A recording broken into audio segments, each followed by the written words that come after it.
చెల్లిస్తున్న సభను తండ్రి మాకు దీవెనకరంగాను ఆశీర్వాదకరంగాను చేయండి తండ్రి. మహింపరిచి గణపరుచుకునే భాగ్యం దయచేయండి తండ్రి. అయ్యా తండ్రి మరి దినమున జరిగిన తండ్రి నన్న తండ్రి తెల్లవారుజామున జరిగిన తండ్రి సంఘటన చాలా హృదయ విదారకమైన సంఘటన తండ్రి.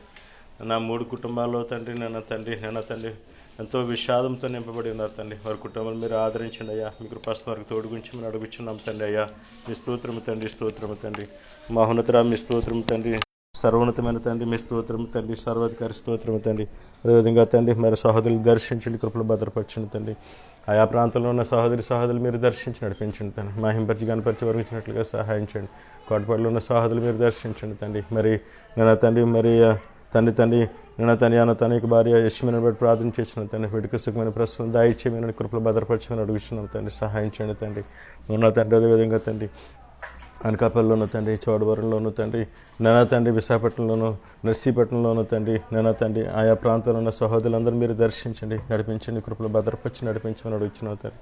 పిఠాపురంలోను తండ్రి కాకినాడలోను తండ్రి రాజమండ్రిలోను నిడదవోలు ఉన్న బిడ్డలు కూడా మీరు దర్శించి కృపాసనం తోడుగుచ్చి నడిపించమని అడుగుతున్నాం తండ్రి. అయా మీ స్తోత్రం చెల్లిస్తున్నాం తండ్రి. రామచంద్రపురంలో తండ్రి, మండపేటలో, మారేడుపక్కలో తండ్రి, మురమల్లో తండ్రి ఆ టేక్ ప్రాంతంలో ఉన్న బిడ్డలు మీరు దర్శించి నడిపించి సహాయించండి. మాత్రమట్లో ఉన్న సహోదరులు మీరు దర్శించి నడిపించండి, కృపలు భద్రపరిచి నడిపించండి తండ్రి. పలువుల్లో ఉన్న సహోదరులు మీరు దర్శించండి, మీ జ్ఞానమును వివేకమును దయచండి, మీ సత్యం వారు బయలుపరచండి తండ్రి.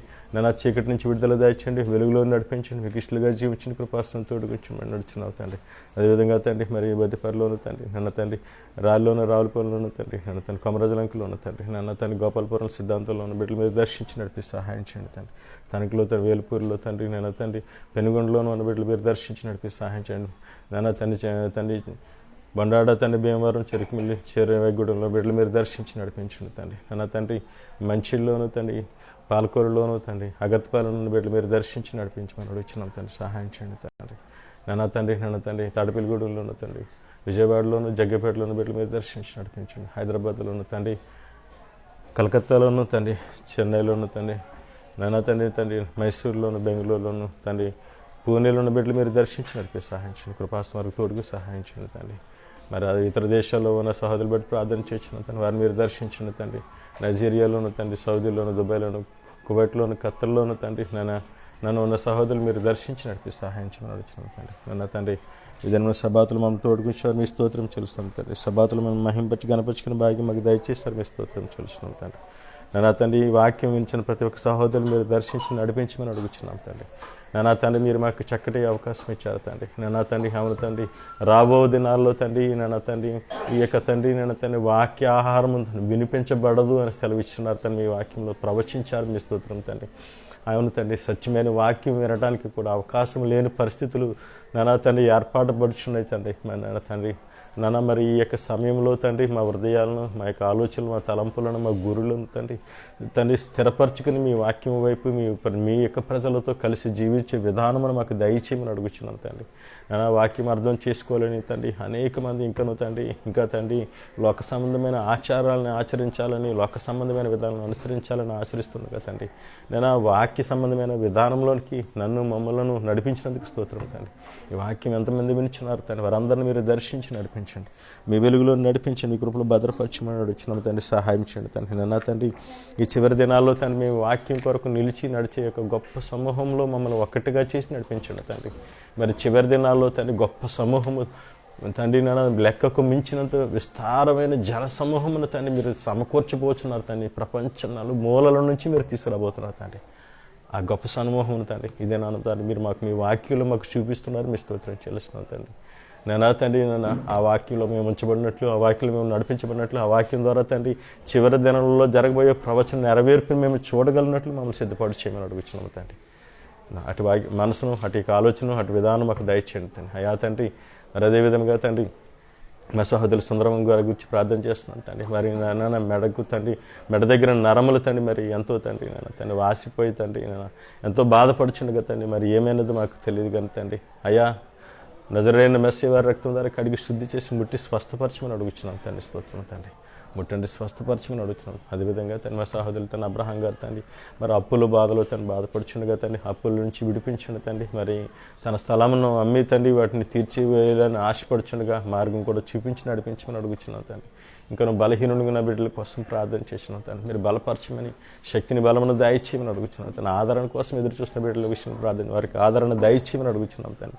నానా తండ్రి, మరి గర్భఫలం కోసం ఎదురు చూస్తున్న బిడ్డల నిమిత్తం ప్రార్థన చేసిన వారికి గర్భఫలము దయచేయమని అడుగుతున్నాం తండ్రి.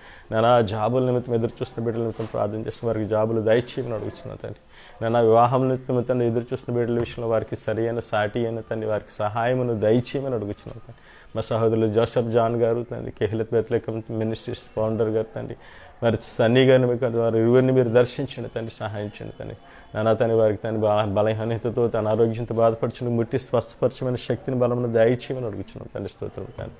నాన్న తండ్రి మీరు స్థిరపరచండి, బలపరచండి, పరిచయాలన్నింటిని కూడా మీరు దీవించి ఆశ్రయించండి, మీ వెలుగులో నడిపించమని. కొద్దిసేపు మీ వాక్యం ధ్యానించండి, మేము మహింపరిచి కనపరుచుకునే భాగ్యం మాకు మా అందరికీ దయచేయమని, సహాయం ఇచ్చేయమని. సమస్త మహిమ ఘనత మరి కల్ప చేసి శివమేశ్వర నామం అడిగి పెట్టుకుంటున్నాం పరమ తండ్రి, ఆమేన్. అందరికీ షలోమ్ అండి. మరి దినాన్ని మనం వయకి అనేక పరిషత్ భాగంలోనికి మనం రావటం జరిగింది. చక్కటి యొక్క వాక్య భాగం, ఈ యొక్క పరిషత్ భాగం ఇది మరి బెరిషిత్ భాగంలో మరి చివరి భాగము. ఈ భాగంలోకి మనం వచ్చున్నాము. ఈ భాగంలో అనేక విషయాలను మనం చూడబోతున్నాం. నిజానికి చాలాసార్లు మనం వాక్యాన్ని మనం చదువుతున్నప్పుడు వాక్యం మనకు ఒక్కొక్కసారి అర్థం కాదండి.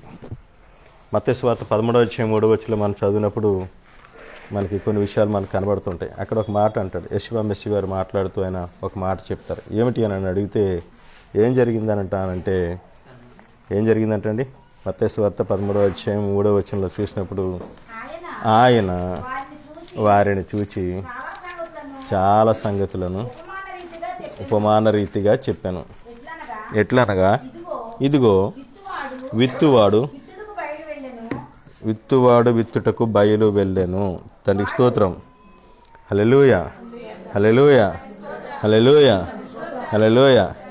విత్తువాడు విత్తుటకు బయలు వెళ్ళెను. తర్వాత అక్కడి నుంచి ఆ స్టోరీ అని చెప్పుకుంటూ వస్తుంటాడు. మనందరికీ బాగా తెలిసిన ఫేమస్ స్టోరీ అండి అది. విత్తువాడు విత్తుటకు బయలు వెళ్ళెను అని మాట్లాడుకుంటూ వస్తాడు. ఎవరి గురించి మాట్లాడుతున్నాడో, ఏంటి విత్తనాలు ఏమిటి అనే దాని గురించి మనం ఆలోచిస్తే రకరకాల ఆలోచనలు వస్తాయి. దీనికోసం కాక వాక్యం చెప్పండి అని అడిగితే గంటల తరబడి మనం చెప్పొచ్చమంటండి, చెబుతూ ఉంటాం. కానీ ఎవరి కోసం మాట్లాడుతున్నాడో నిజంగా ఈ విషయాలనే దాని గురించి ఈరోజు మనం చూడడానికి ప్రయత్నం చేద్దామండి. ఎందుకంటే అది ఎవరు, ఆ వ్యక్తి ఎవరు అనే దాని, ఆ యొక్క ఈ విత్తువాడు ఎవరో, ఎక్కడ విత్తాడు, ఏమి విత్తాడు, ఎక్కడ విత్తాడు, ఏమి విత్తాడు. 39 మాట్లాడుతూ అంటాడండి, వాటిని విత్తిన శత్రువు అపవాది, కోత యుగ సమాప్తి, కోత కొయ్యవారు దేవదూతలు. చాలామంది మనమందరూ మాట్లాడుకునే యొక్క విషయాలకి ఇది కొంచెం వ్యతిరేకంగా మనకు కనబడుతుంది అన్నమాట. ఏమిటి అని అడిగితే ఏ విషయాల గురించి మాట్లాడుతున్నాడు ఇప్పుడు చెప్పండి, ఏ విషయాల గురించి మాట్లాడుతున్నాడు ఇప్పుడు మెస్సీ వారు? చివరి దినములలో జరగబోయే సమాజ విషయాల గురించి ఆయన మాట్లాడుతున్నాడు అన్నమాట. ఓకే, బార్కష్యం. తండ్రి స్తోత్రం. హల్లెలూయా, హల్లెలూయా, హల్లెలూయా. అయితే ఈ రోజున మనం నేర్చుకోవాలనుకునే విషయాలు కూడా ఏమై ఉన్నాయనంటే చివరి దినములలో జరగబోయే విషయాల గురించే మాట్లాడాలని మనం అనుకుంటున్నామన్నమాట. ఎందుచేతనంటే వయకి అనేక వాక్య భాగంలో చివరి దినముల విషయాల గురించే మాట్లాడుకుంటూ రావడం జరిగింది. 47వ అధ్యాయము 28వ వచనంలో మనం చూసినప్పుడు 47వ అధ్యాయం 28వ వచనంలో చూసినా అక్కడ మాట్లాడుతుంటాడు, యాకోబు ఐగుప్తు దేశములో 17 సంవత్సరములు బ్రతికిన యాకోబు దినములు అనగా అతడు జీవించిన సంవత్సరములు 147 సంవత్సరములు. సో ఇక్కడ మనకు తెలుసుమాట. నిజానికి ఏమిటి అని అడిగితే 130 సంవత్సరాల వయసులో ఆయన అక్కడికి రావడం జరిగింది. అక్కడ 30 సంవత్సరాలు అయిపోయిన తర్వాత ఇప్పుడు అతను ఆ సమయానికి అక్కడ అతని వయసు ఎంత అని అడిగితే ఎంత అని మాట్లాడుతున్నారండి? 147. అంటే ఎన్ని సంవత్సరాలు ఇప్పుడు ఐగుప్తులో ఉన్నాడో? 17 సంవత్సరాలు. ఎందుకు అని నన్ను అడిగితే ఒక మాట చెప్తుంటారన్నమాట. ఏమిటి అంటే చిన్నపిల్లలతోటి నేను మాట్లాడాలనుకున్న మాట ఇది. కారణం ఏమిటంటే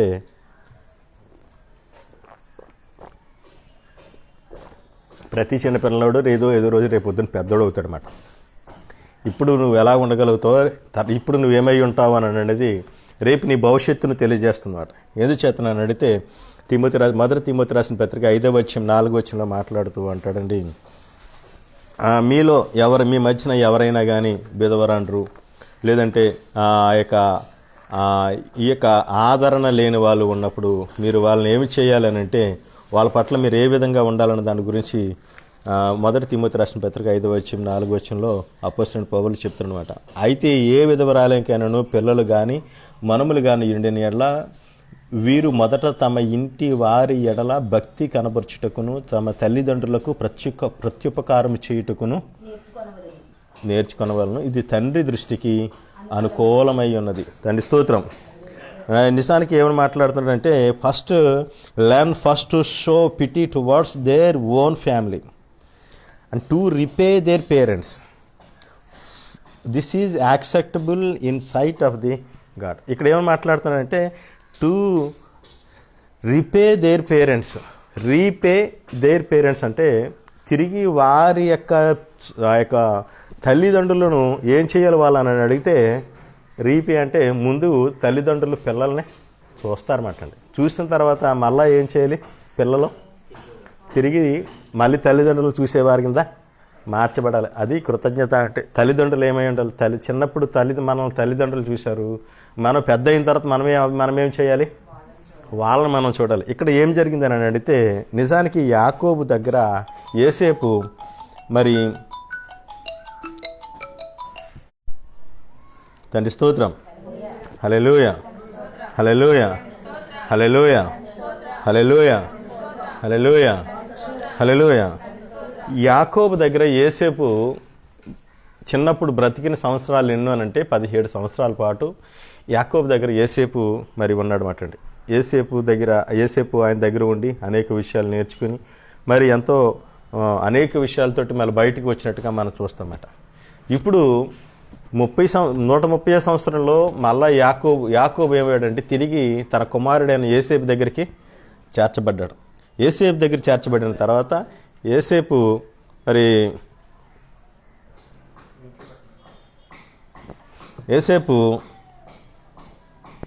తిరిగి యాకోబును 17 సంవత్సరాలు చూసినట్టుగా మనం చూస్తున్నామన్నమాట. తండ్రి స్తోత్రం, హల్లెలూయా హల్లెలూయా హల్లెలూయా. సో అందుకనే ఏమిటంటే అది తిరిగి ఇవ్వవలసిన బాధ్యత పిల్లలకు ఉన్నదన్నమాట.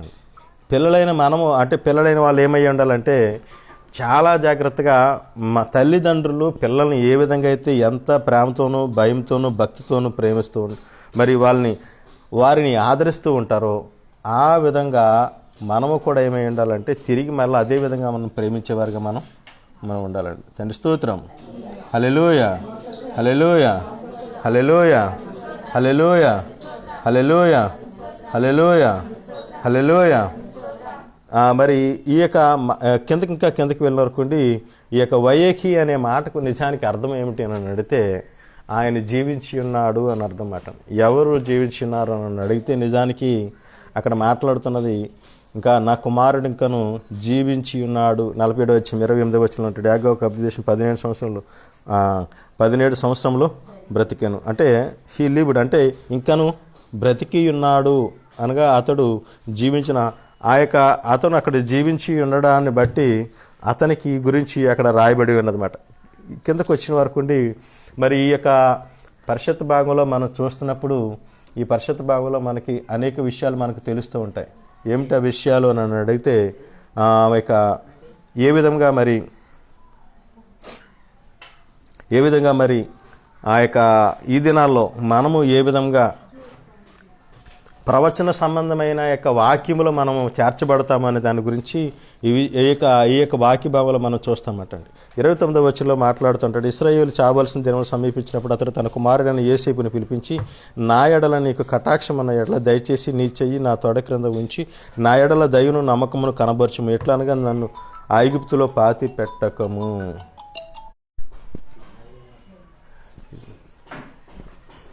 ఫేస్బుక్ ఆగిపోద్దని చెప్పండి, అంతమాట చేయొద్దని చెప్పండి. ఫేస్బుక్ ఇంటరప్షన్ వస్తుంది.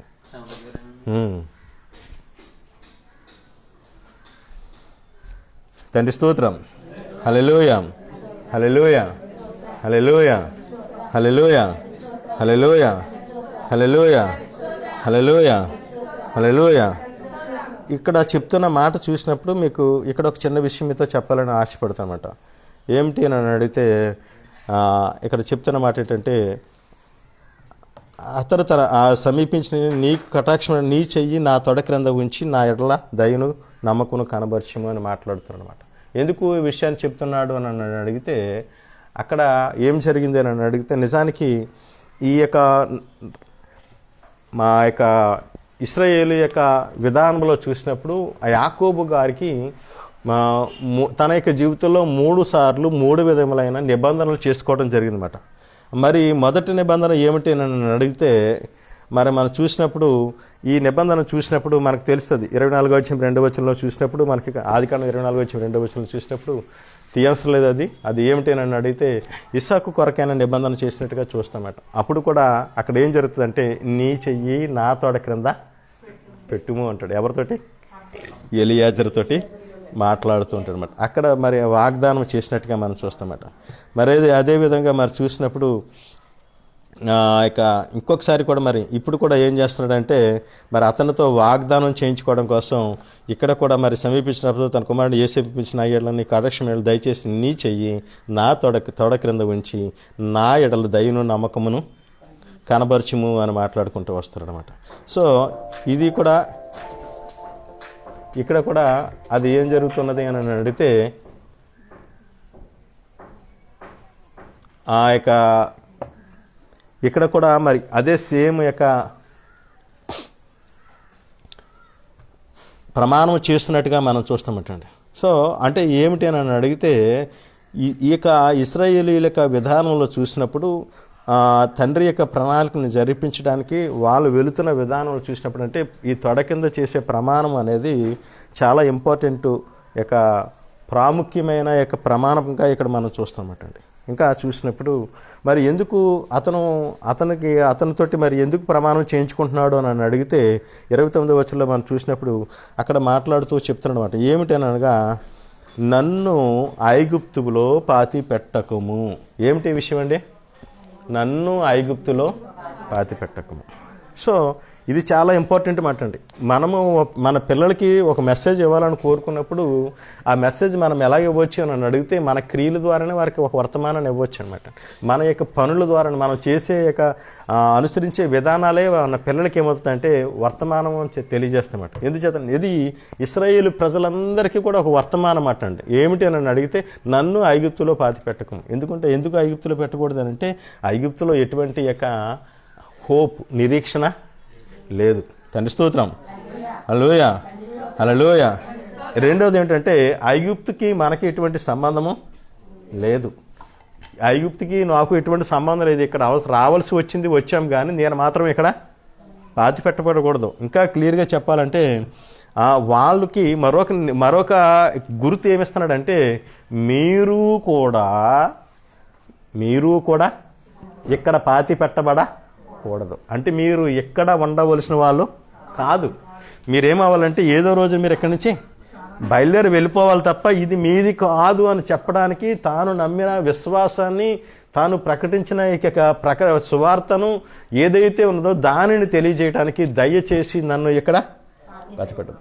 ఇంకా క్లియర్గా చెప్పాలంటే, ఒకవేళ తర్వాత తను చనిపోయిన తర్వాత తను ఒక విగ్రహంగా చేసుకుని ఐగుప్తీయులు విగ్రహారాధన చేస్తారేమో, అందువల్ల కూడా అది జరిగించకూడదు. ఇంకా క్లియర్గా చూస్తే ఇంకొక చివరి మాట ఏమిటనంటే, ఎందుకు నన్ను పాతి పెట్టవద్దు అన్నాడంటే, ఇక్కడ ఎందుకు పాతి పెట్టదన్నాడు? There is no resurrection. ఇక్కడ అటువంటి పునరుద్ధానం ఏమీ లేదు. మరి ఎక్కడ ఉన్నది అని అడిగితే, మరి ఆ యొక్క పునరుద్ధానం ఎక్కడ ఉన్నదంటే, మరి నేను ఎక్కడ నా తల్లిదండ్రులు ఎక్కడైతే చనిపోయారో అక్కడ మాత్రమే నాకు పునరుద్ధానం ఉన్నది. కాబట్టి అతను ఏం చేశాడంటే, నన్ను ఇక్కడ పాతి పెట్టొద్దని చెప్పాడు. 30వ వచనం అంటాడు, నా పితరులతో కూడా నేను కూడా పండుకున్నట్లు ఐగుప్తులో నన్ను తీసుకుని పోయి వారి సమాధిలో నన్ను పాతి పెట్టమని అతనితో చెప్పాను. సో ఏమిటని అడిగితే, ఈ యొక్క ఒక నీతిమంతుడు చేసే విధానం అన్నమాట ఇది. ఏమిటంటే తన పిల్లలకు ఒక విశ్వాసాన్ని తెలియచేయడం అటండి, ఒక విశ్వాసాన్ని కనబరచడం అటండి. ఎప్పుడైతే అది జరుగుతుందో, ఎప్పుడైతే అలా చేస్తూ ఉంటారో ఏమవుతుంది అని అడిగితే, ఆ యొక్క దానిని బట్టి వారి యొక్క పిల్లలకి ఒక విషయం అర్థమవుతుంది అన్నమాట. ఏమిటి అంటే, మన విశ్వాసం ఇది కాదు, మనం ఇలాగ ఉండాలి, మనం ఇక్కడ ఉన్నాము కానీ మనం ఇలాగ జీవించవలసినది కాదు, కాబట్టి మా తండ్రి గారు మమ్మల్ని అక్కడికి తీసుకువెళ్ళమన్నారు అని చెప్పని ఒక చక్కటి యొక్క వర్తమానాన్ని వాళ్ళకి తెలియజేసిన వాళ్ళు అవుతామాట. 31 వచనం అంటాడు, నీ మాట చెప్పునని చేసేది నన్ను, మరియు అతడు నాతో ప్రమాణం చేసినప్పుడు చేయమన్నప్పుడు యోసేపు అతనితో ప్రమాణం చేశాను. అప్పుడు ఇశ్రాయేలు తన మంచపు తల మీద వంగి ఎలోహింకి నమస్కారము చేశాను. సో నిజానికి ఏమిటని అడిగితే అక్కడ ప్రమాణం చేసినట్టు మనం చూస్తాం, కానీ అక్కడ ఆ యొక్క అది చూసినప్పుడు తన మంచపు అక్కడ రాయబడిన మాట ఏమిటనంటే తన మంచపు తల మీద వంగి ఎలోహింకి నమస్కారం చేసాను అన్నాడు. కానీ నమస్కారం అనే మాట మనకి ఏమిటంటే అంటే కేవలం ఒక వందనం చేసినట్టు మనం అనుకుంటాం, కానీ అది ఇంగ్లీష్లో అలాగ రాయబడలేదు మాట అండి. అక్కడ రాయబడిన మాట ఏమిటనంటే ఈ said swear to me and he swore to him Israel bowed himself on the bed's head. నిజానికి ఇదంతా చూసినప్పుడు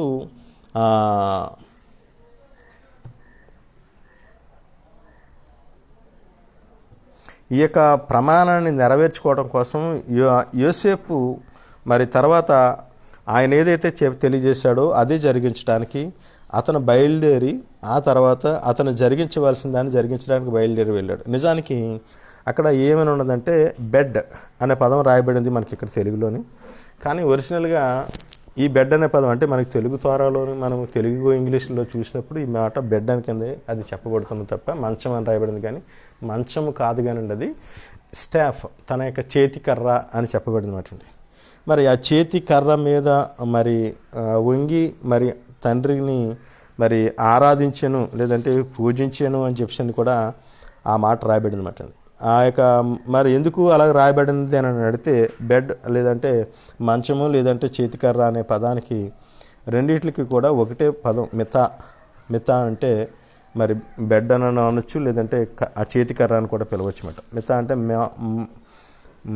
మెమ్ తావ్ హే, ఈ యొక్క 3 అక్షరాల యొక్క కలయికే మితా అనే పదం వస్తుంది. ఈ యొక్క పదం మరి డిఫరెంట్గా మరి బైబిల్లో మన బైబిల్లో ఒకలాగా రాయబడింది, తర్వాత సెప్టివజెంట్ బైబిల్లో అంటే సెప్టివజెంట్ బైబిల్లో ఒకలాగా రాయబడింది, గ్రీకు విధానంలో ఒక రాయబడింది. అదేవిధంగా చూసినప్పుడు ఈ అన్నిటిని కూడా ఒకసారి మనం ఇవన్నీ వీటిని ఒకసారి పెట్టి చూసినప్పుడు మనకు అర్థమయ్యేది ఏమిటంటే యాకోబ్ worship head of his bed according to అంటే 47-37 వచనంలో చూసినప్పుడు తన బెడ్ దగ్గరే ఉన్నాడు, కానీ ఆ బెడ్ దగ్గర ఉన్నప్పుడు తన చేతి కర్రను తను ఆనుకుని చేతి కర్ర మీద అతను ఏం చేశాడంటే మరి తండ్రిని స్తుతించాడు అని చెప్పి కూడా మరి వేరే యొక్క గ్రంథాలు మనకి తెలియజేస్తున్నాయి అన్నమాట. తండ్రి స్తోత్రం, హల్లెలూయా హల్లెలూయా హల్లెలూయా. అది 48వ అధ్యాయంలోకి వచ్చిన వరకు అండి. ఇక్కడ మనకి ఒక విషయం మనకు కనబడుతుంది. ఏమిటి అని నన్ను అడిగితే ఈ సంగతులైన తర్వాత ఇదిగో నీ తండ్రి కాయలాగా ఉన్నాడని ఒకడు యోసేపుతో చెప్పిను. అప్పుడు అతడు మనష్షే ఎఫ్రాయిములను తన 2 కుమారులను వెంట పెట్టుకుని పోగా ఇదిగో మీ కుమారుడని యోసేపుని ఎదుకు వచ్చినాడని యాకోబుకు తెలిపెను. అంతటా ఇశ్రాయేలు బలము తెచ్చుకుని తన మంచం మీద కూర్చుండెను. యోసేపును చూసి కనాను దేశమందు లూజులో సర్వశక్తి గల తండ్రి నాకు కనబడిందని ఆశీర్వదించి. సో నిజానికి ఇక్కడ చూసినప్పుడు ఏమిటి అని అంటే ఇక్కడ నుంచి మనం చూసే ప్రతీది కూడా చాలా ప్రవచనాత్మకంగా వీటిని పరిశీలన చేసుకుంటూ వెళ్ళాలండి. అలా చూడగలిగినప్పుడు మనకు ఎంతో ఎన్నో విషయాలు లోతైన విషయాలు మనం చూడగలుగుతాం. ఏమిటి అని నన్ను అడిగినప్పుడు నీ తండ్రి కాయలా పడి ఉన్నప్పుడు ఒకడు వచ్చి చెప్తున్నాడు అనమాట, నీ తండ్రి కాయలాగా ఉన్నాడని ఒకడు యోసేపుతో చెప్పాను.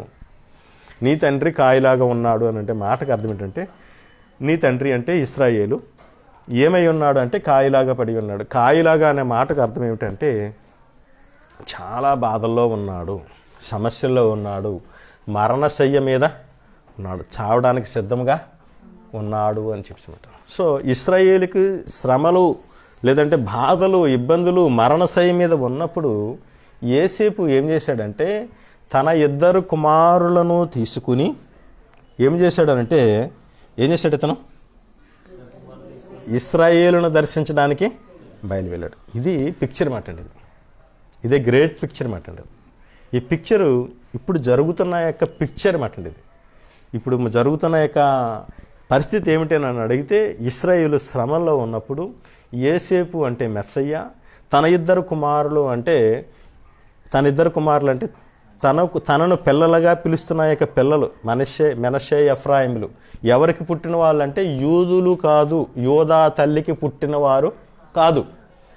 ఎవరో ఒక ఆవిడ, అసేన తన ఆవిడికి పుట్టిన వాళ్ళు, అది కూడా ఎవరు అని అంటే అన్యురాలైన విగ్రహార్థికులకు పుట్టిన తన కుమారులను తీసుకుని అతను బయలుదేరి వెళ్తున్నాడు అనమాట. అంటే ఇది ఏ పిక్చర్ అని అడిగితే, చివరి దినాల్లో యెషువ మెస్సయ్య మరి ఇశ్రాయేలు కాయలాగా ఉన్నప్పుడు, శ్రమలలో ఉన్నప్పుడు యెషువ మెస్సయ్య ఏం చేస్తాడంటే, తన కుమారులను పిలువబడిన వారిని అందరినీ తీసుకుని ఏమవుతాడంటే ఇశ్రాయేలుతో మరి కలవడానికి వెళ్ళబోతాడు అన్నమాట. ఇది ఆ పిక్చర్ మాట అండి. అందుకనే ఏమిటి అని అడిగితే ఇది జరగబోతున్న పిక్చర్ మాట అండి. ఇది ఎలాగ జరుగుతుంది అని అడిగితే, ఇశ్రాయేలు కాయలుగా ఉన్నప్పుడు నేను పోయిన వారం మీతో చెప్పిన, వారు మెస్సియా కోసం గుండెలు బాదుకుని ఏడుస్తారన్నమాట. వాళ్ళు అప్పుడు వాళ్ళకి మెస్సియా కనబడతారు. కాబట్టి అప్పుడు వీళ్ళు ఏమవుతారంటే, ఈ యొక్క మెస్సియాకు కనిన కుమారులు, మెస్సియాకి ఎలా కుమారులకు అంటారని అడిగితే, యోహాను సువార్త 1:14 వెళ్తే, ఆయన తన నామమందు విశ్వాసం ఉంచి వారిని అందరినీ ఆయన ఏం చేశాడండి, వారిని తన కుమారులనుగా అవుటకు ఆయన అధికారమును అనుగ్రహించిన అనమాట. సో ఇది కాకోకుండా మనం చూసినప్పుడు ఎఫెసీయులకు రాసిన పత్రికలకు వెళ్ళినప్పుడు ఆయన ఏం చేశాడంటే మనలను దత్తపుత్రులుగా చేసుకుని మనల్ని ఏం చేస్తాడంటే మనకు ఏం చేస్తాడంటే ఆయన పిల్లలుగా అధికారం అయ్యే అధికారాన్ని మనకు అనుగ్రహించి మనల్ని కుమారులుగా చేసుకున్నమాట. ఎందుకంటే మనము పుట్టిన యొక్క సంతానం ఎక్కడి నుంచి వచ్చామని అడిగితే అంటే యోధాకు సంబంధం లేని యొక్క తల్లుల నుంచి పుట్టిన పిల్లలు మనము ఏమవుతామంటే ఇక్కడ చేర్చబడతామటండి. సో అక్కడికి వెళ్ళారన్నమాటండి.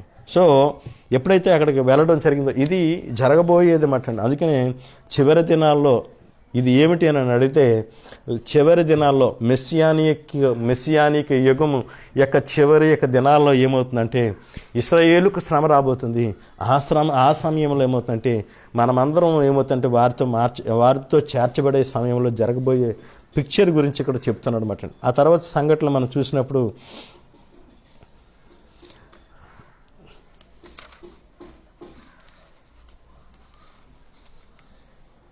ఎప్పుడైతే యోసేపు వచ్చాడని తెలిసిందో అతను ఏమయ్యాడని అడిగితే వెంటనే లేచి కూర్చున్నాడు అని రాయబడింది మాట. తండ్రి స్తోత్రం, హల్లెలూయా, హల్లెలూయా, హల్లెలూయా. అంతటి ఇశ్రాయేలు బలము తెచ్చుకుని తన మంచము మీద కూర్చుండాను. సో ఏమవుతుందంటే ఎప్పుడైతే మెస్సియా వస్తున్నాడని తెలియజేయబడుతుందో ఇశ్రాయేలు అందరూ కూడా ఏమవుతారంటే బలము తెచ్చుకుని కూర్చోవడం జరుగుతుంది అన్నమాట.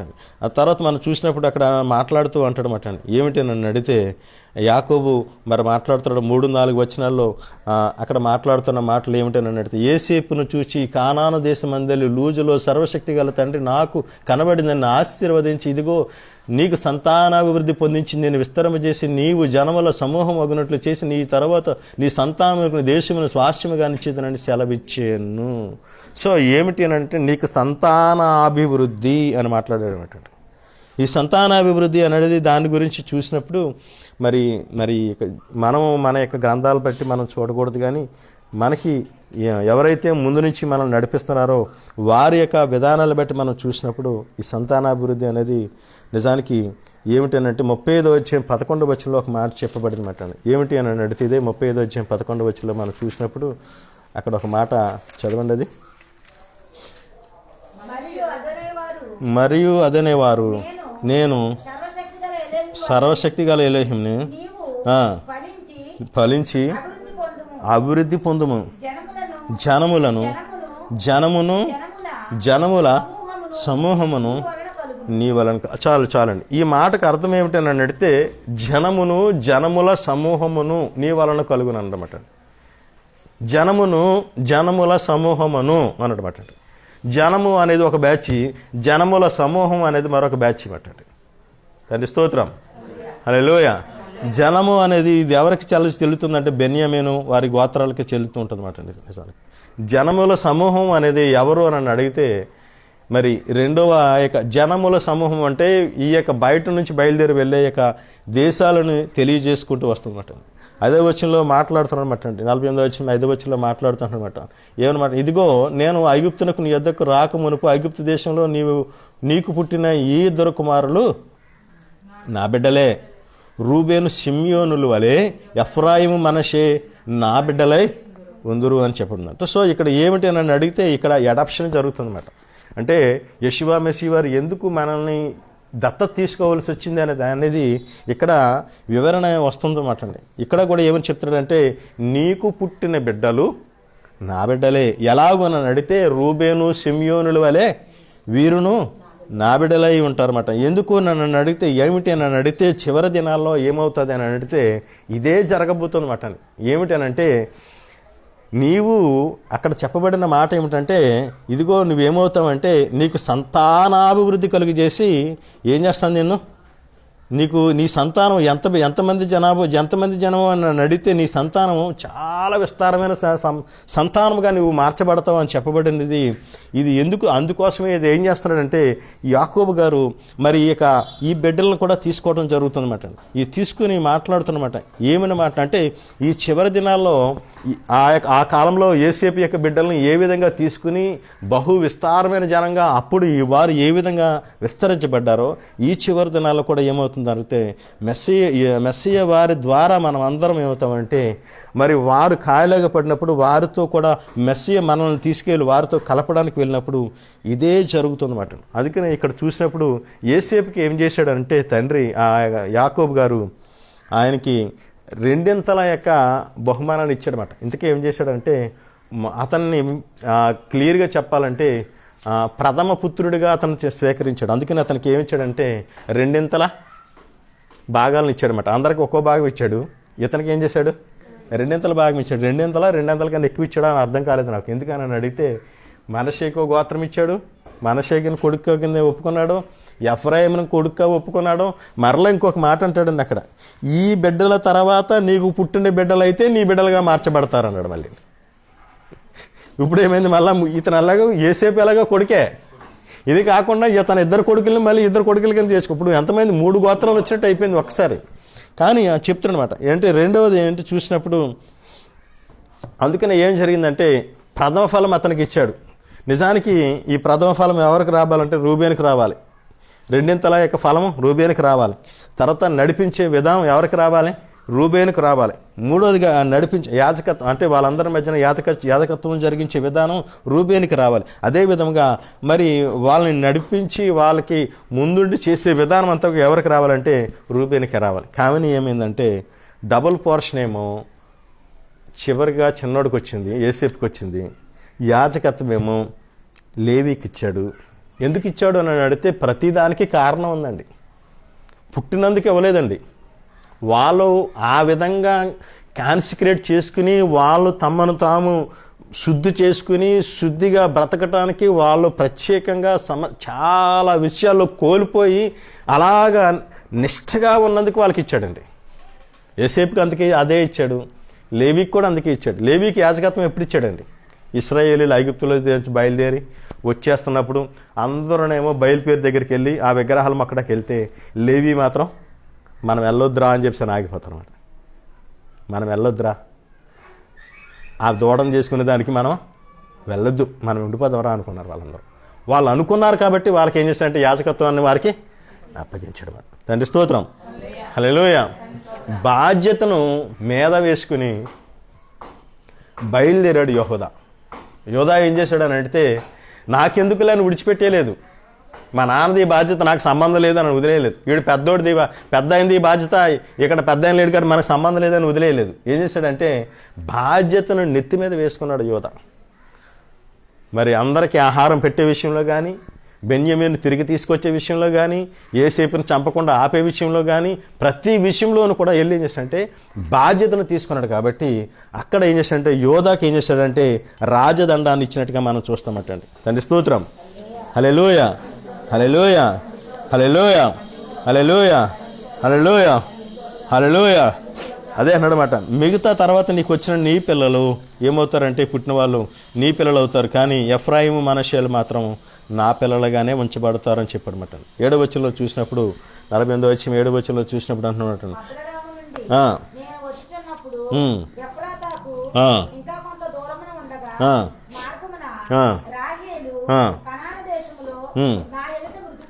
నా ఎదుట మృతి పొందెను.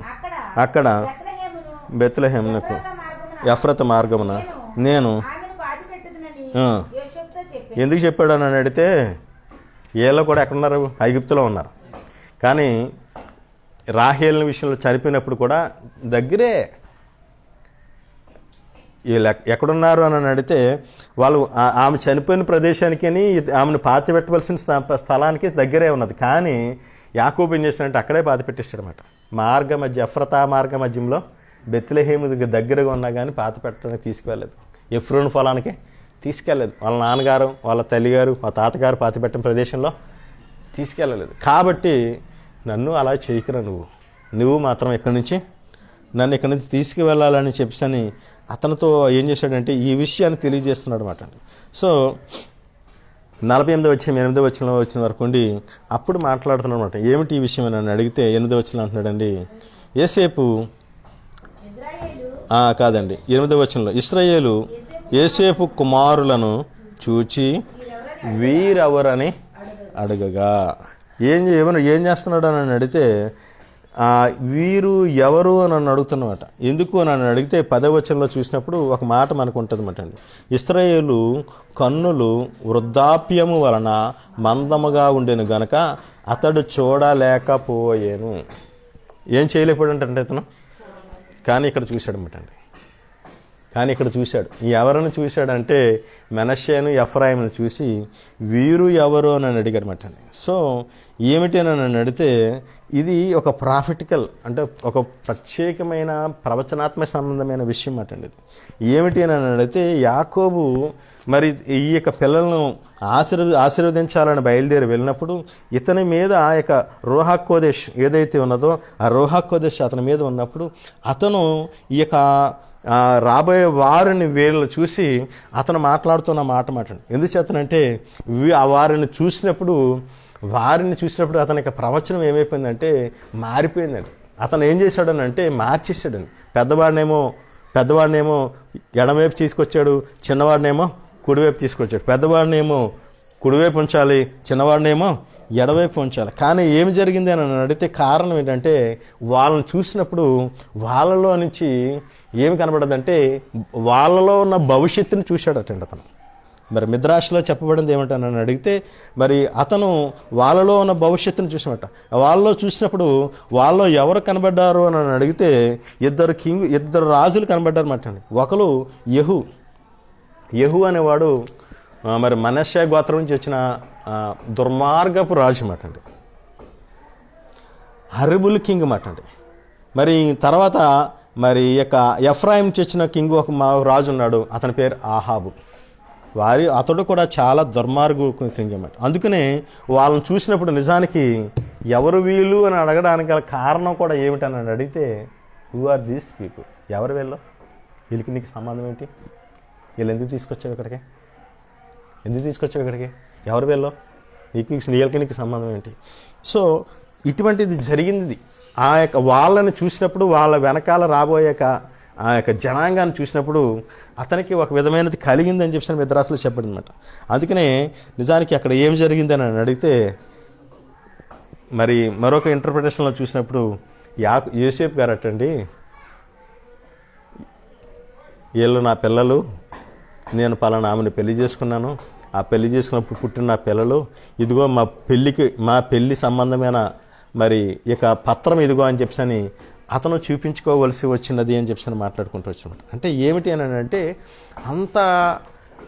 అంత విధానము అక్కడ ఎందుకు చూపించాడు అని అడిగితే ఇది ఏమిటి అని అంటే వాళ్ళలోని యొక్క భక్తి కానీ ఆత్మీయత కానీ తర్వాత తరంలో జరగబోయే దాని గురించి కానీ వాళ్ళు చూసినప్పుడు వాళ్ళని అంతగా మరి తిరస్కరించినట్టుగా మనం చూస్తాం. ఎస్సీ రాసిన గ్రంథం 49వ అధ్యాయంలో 18వ వచనంలో మనం చూసినప్పుడు మరి ఇటువంటి సంబంధమైనదే ఒకటి మనం చూస్తామంట.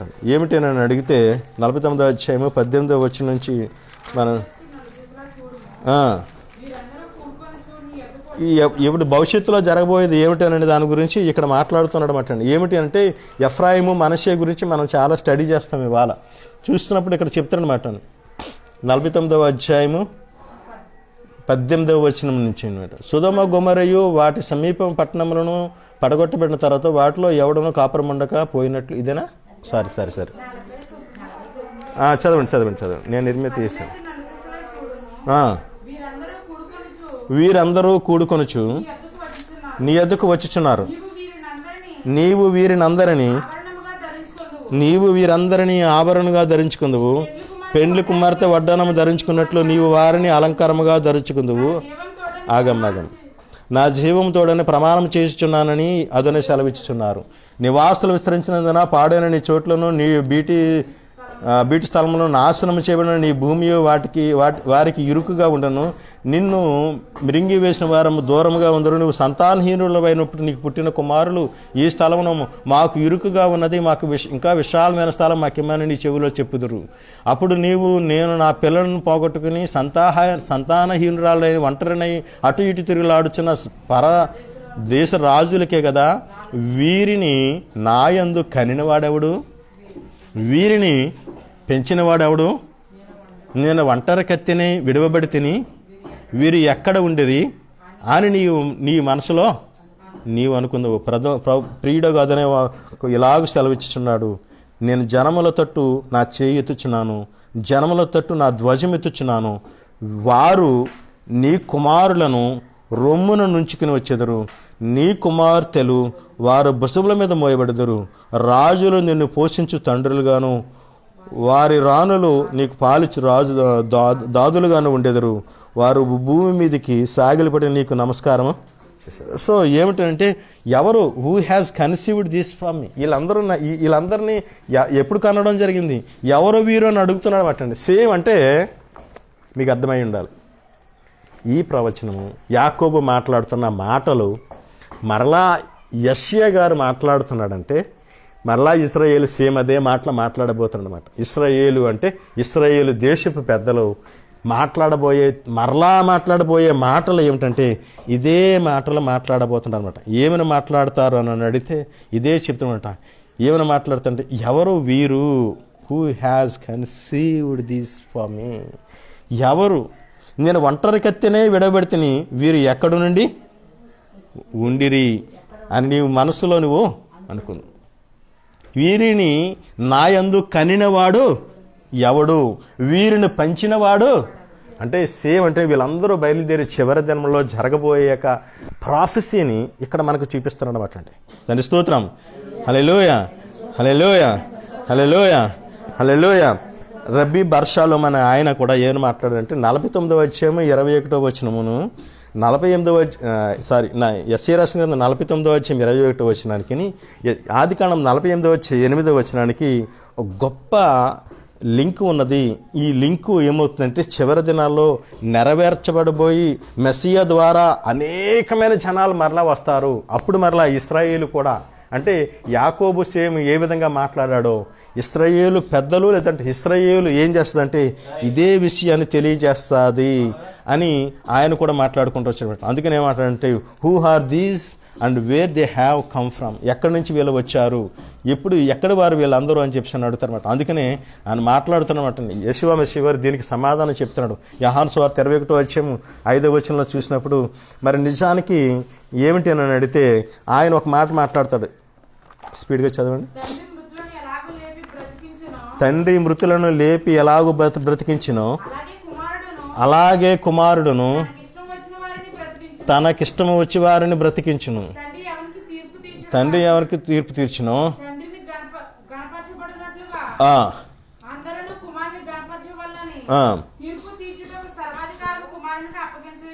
తండ్రి స్తోత్రం. చివరి దినాల్లో జరగబోయేది ఏమిటి అని అంటే ఆయనకి దాన్ని అధికారం ఇస్తాడు కాబట్టి చివరి దినాల్లో అంత జనం మరలా తిరిగి రాబోతున్నారు అన్నమాట అండి. అందుకని 5:6 వచ్చి యెషయా రాసిన 49వ అధ్యాయం 5-6 వచ్చిన చూసినప్పుడు అదోనై దృష్టికి నేను గనుడనైతిని, నా తండ్రి నాకు బలమాయను కాగా తన సేవకుడినై ఉండి తన యొద్దకు యాకోబును తిరిగి రప్పించుటకు ఇశ్రాయేలు ఆయన ఎద్దుకు సమకూర్చబడుటకు నన్ను గర్భము పుండించిన అదోనై ఇలాగ సెలవిచ్చుచున్నాడు, నీవు యాకోబు గోత్రవారిని ఉద్ధరించినట్లును ఇశ్రాయేలులో తప్పింపడిన వారిని రప్పించినట్లును నా సేవకుడివై ఉండుట ఎంతో స్వల్ప విషయము. బూదిగంతముల వరకు నేను కలుగుచేయబోయే రక్షణను సాధనమగుటకై అన్యజనులకు వెలుగుగా ఉండునట్లు నిన్ను నియమించి ఉన్నాను.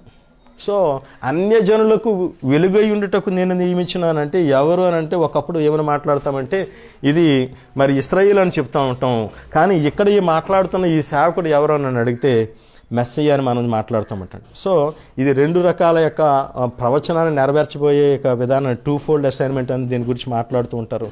అంటే ఏమవుతాయంటే చివరి సమయంలో ఏమవుతాయంటే వీళ్ళందరూ సమకూర్చబడిపోయే దాని గురించి మాట్లాడుకుంటూ వస్తున్నారు. అందుకని సుమారు 2000 సంవత్సరాల పాటు మెస్సయ్య వారు వీళ్ళందరినీ సమకూర్చడానికి మరి ఆయన బయలుదేరి వెళ్ళినట్టుగా మనం చూస్తామంటండి. మనకి ఇంకా చూసినప్పుడు వీళ్ళందరూ ఏమవుతారని దాని గురించి 12వ వచనంలో కూడా మాట్లాడుతూ అంటాడండి. చూడండి, వీరు దూరం నుండి వచ్చుచున్నారు, వీరు ఉత్తర దిక్కు నుండి పడమటి దిక్కు నుండి వచ్చుచున్నారు, వీరు సినీయుల దేశం నుండి వచ్చుచున్నారు. సో ఏమవుతారంటే రకరకాల యొక్క ప్రదేశం చాలామంది ఏమవుతారంటే తూర్పు నుంచి, పడమర నుంచి, ఉత్తరం నుంచి, దక్షిణ నుంచి కూడా బయలుదేరి వస్తారని మాట్లాడుతున్నాడు. 18వ వచనంలో మాట్లాడుతూ అంటాడండి, కన్నులెత్తి నలుదిశలా చూడమని అడమటండి. ఇప్పుడు నలుదిశల నుంచి, ఇందాకైతే 2 దిక్కులు చెప్పుడు 4 దిక్కులు, వీరందరూ కూడుకుంటూ నీ ఎద్దకు వచ్చుచున్నారు. నీవు వారందరినీ ఆభరణముగా ధరించుకుందు, పెండ్లి కుమార్తె వడ్డారము ధరించుకున్నట్లు నీవు వారిని అలంకారంగా ధరించు, నా జీవముతోడైన ప్రమాణం చేయుచున్నానని అదనేవారు సెలవిచ్చున్నారు. సో ఏమవుతుంది అని అడిగితే ఇది జరగబోతుందన్నమాట. ఈ యొక్క చివరి దినాల్లో ఏమవుతుంది అని అడిగితే ఇది జరగబోతుంది. అందుకని ప్రకటన రాసిన గ్రంథం 7వ అధ్యాయం 9వ వచనంలో కానీ 7వ అధ్యాయం 13-14 వచనంలో కానీ చూసినప్పుడు అక్కడ మాట్లాడుతున్నది గొప్ప జనసమూహాన్ని చూపిస్తాడన్నమాట అండి. ఈ గొప్ప జనసమూహం చూసినప్పుడు తర్వాత నేను చూడగా ఇదిగో ప్రతి జనములో నుండి, ప్రతి వంశంలో నుండి, ప్రతి ప్రజల్లో నుండి, ఆయా భాషలో మాట్లాడేవారు నుండి ఎవ్వడనూ లెక్కింపజాలని గొప్ప జనసమూహము కనబడను. వారు తెల్లని వస్త్రములు ధరించుకున్న వారే ఖర్జూరపు మట్టల చేత పట్టుకునే సింహాసనం ఎదుట గొర్రెల పిల్ల ఎదుటను నిలబడి ఉండెను. 13-14 అంటాడు, పెద్దలలో ఒకడు తెల్లని వస్త్రం ధరించుకునే వీరెవరు, ఎక్కడి నుండి వచ్చిరని అడిగాను.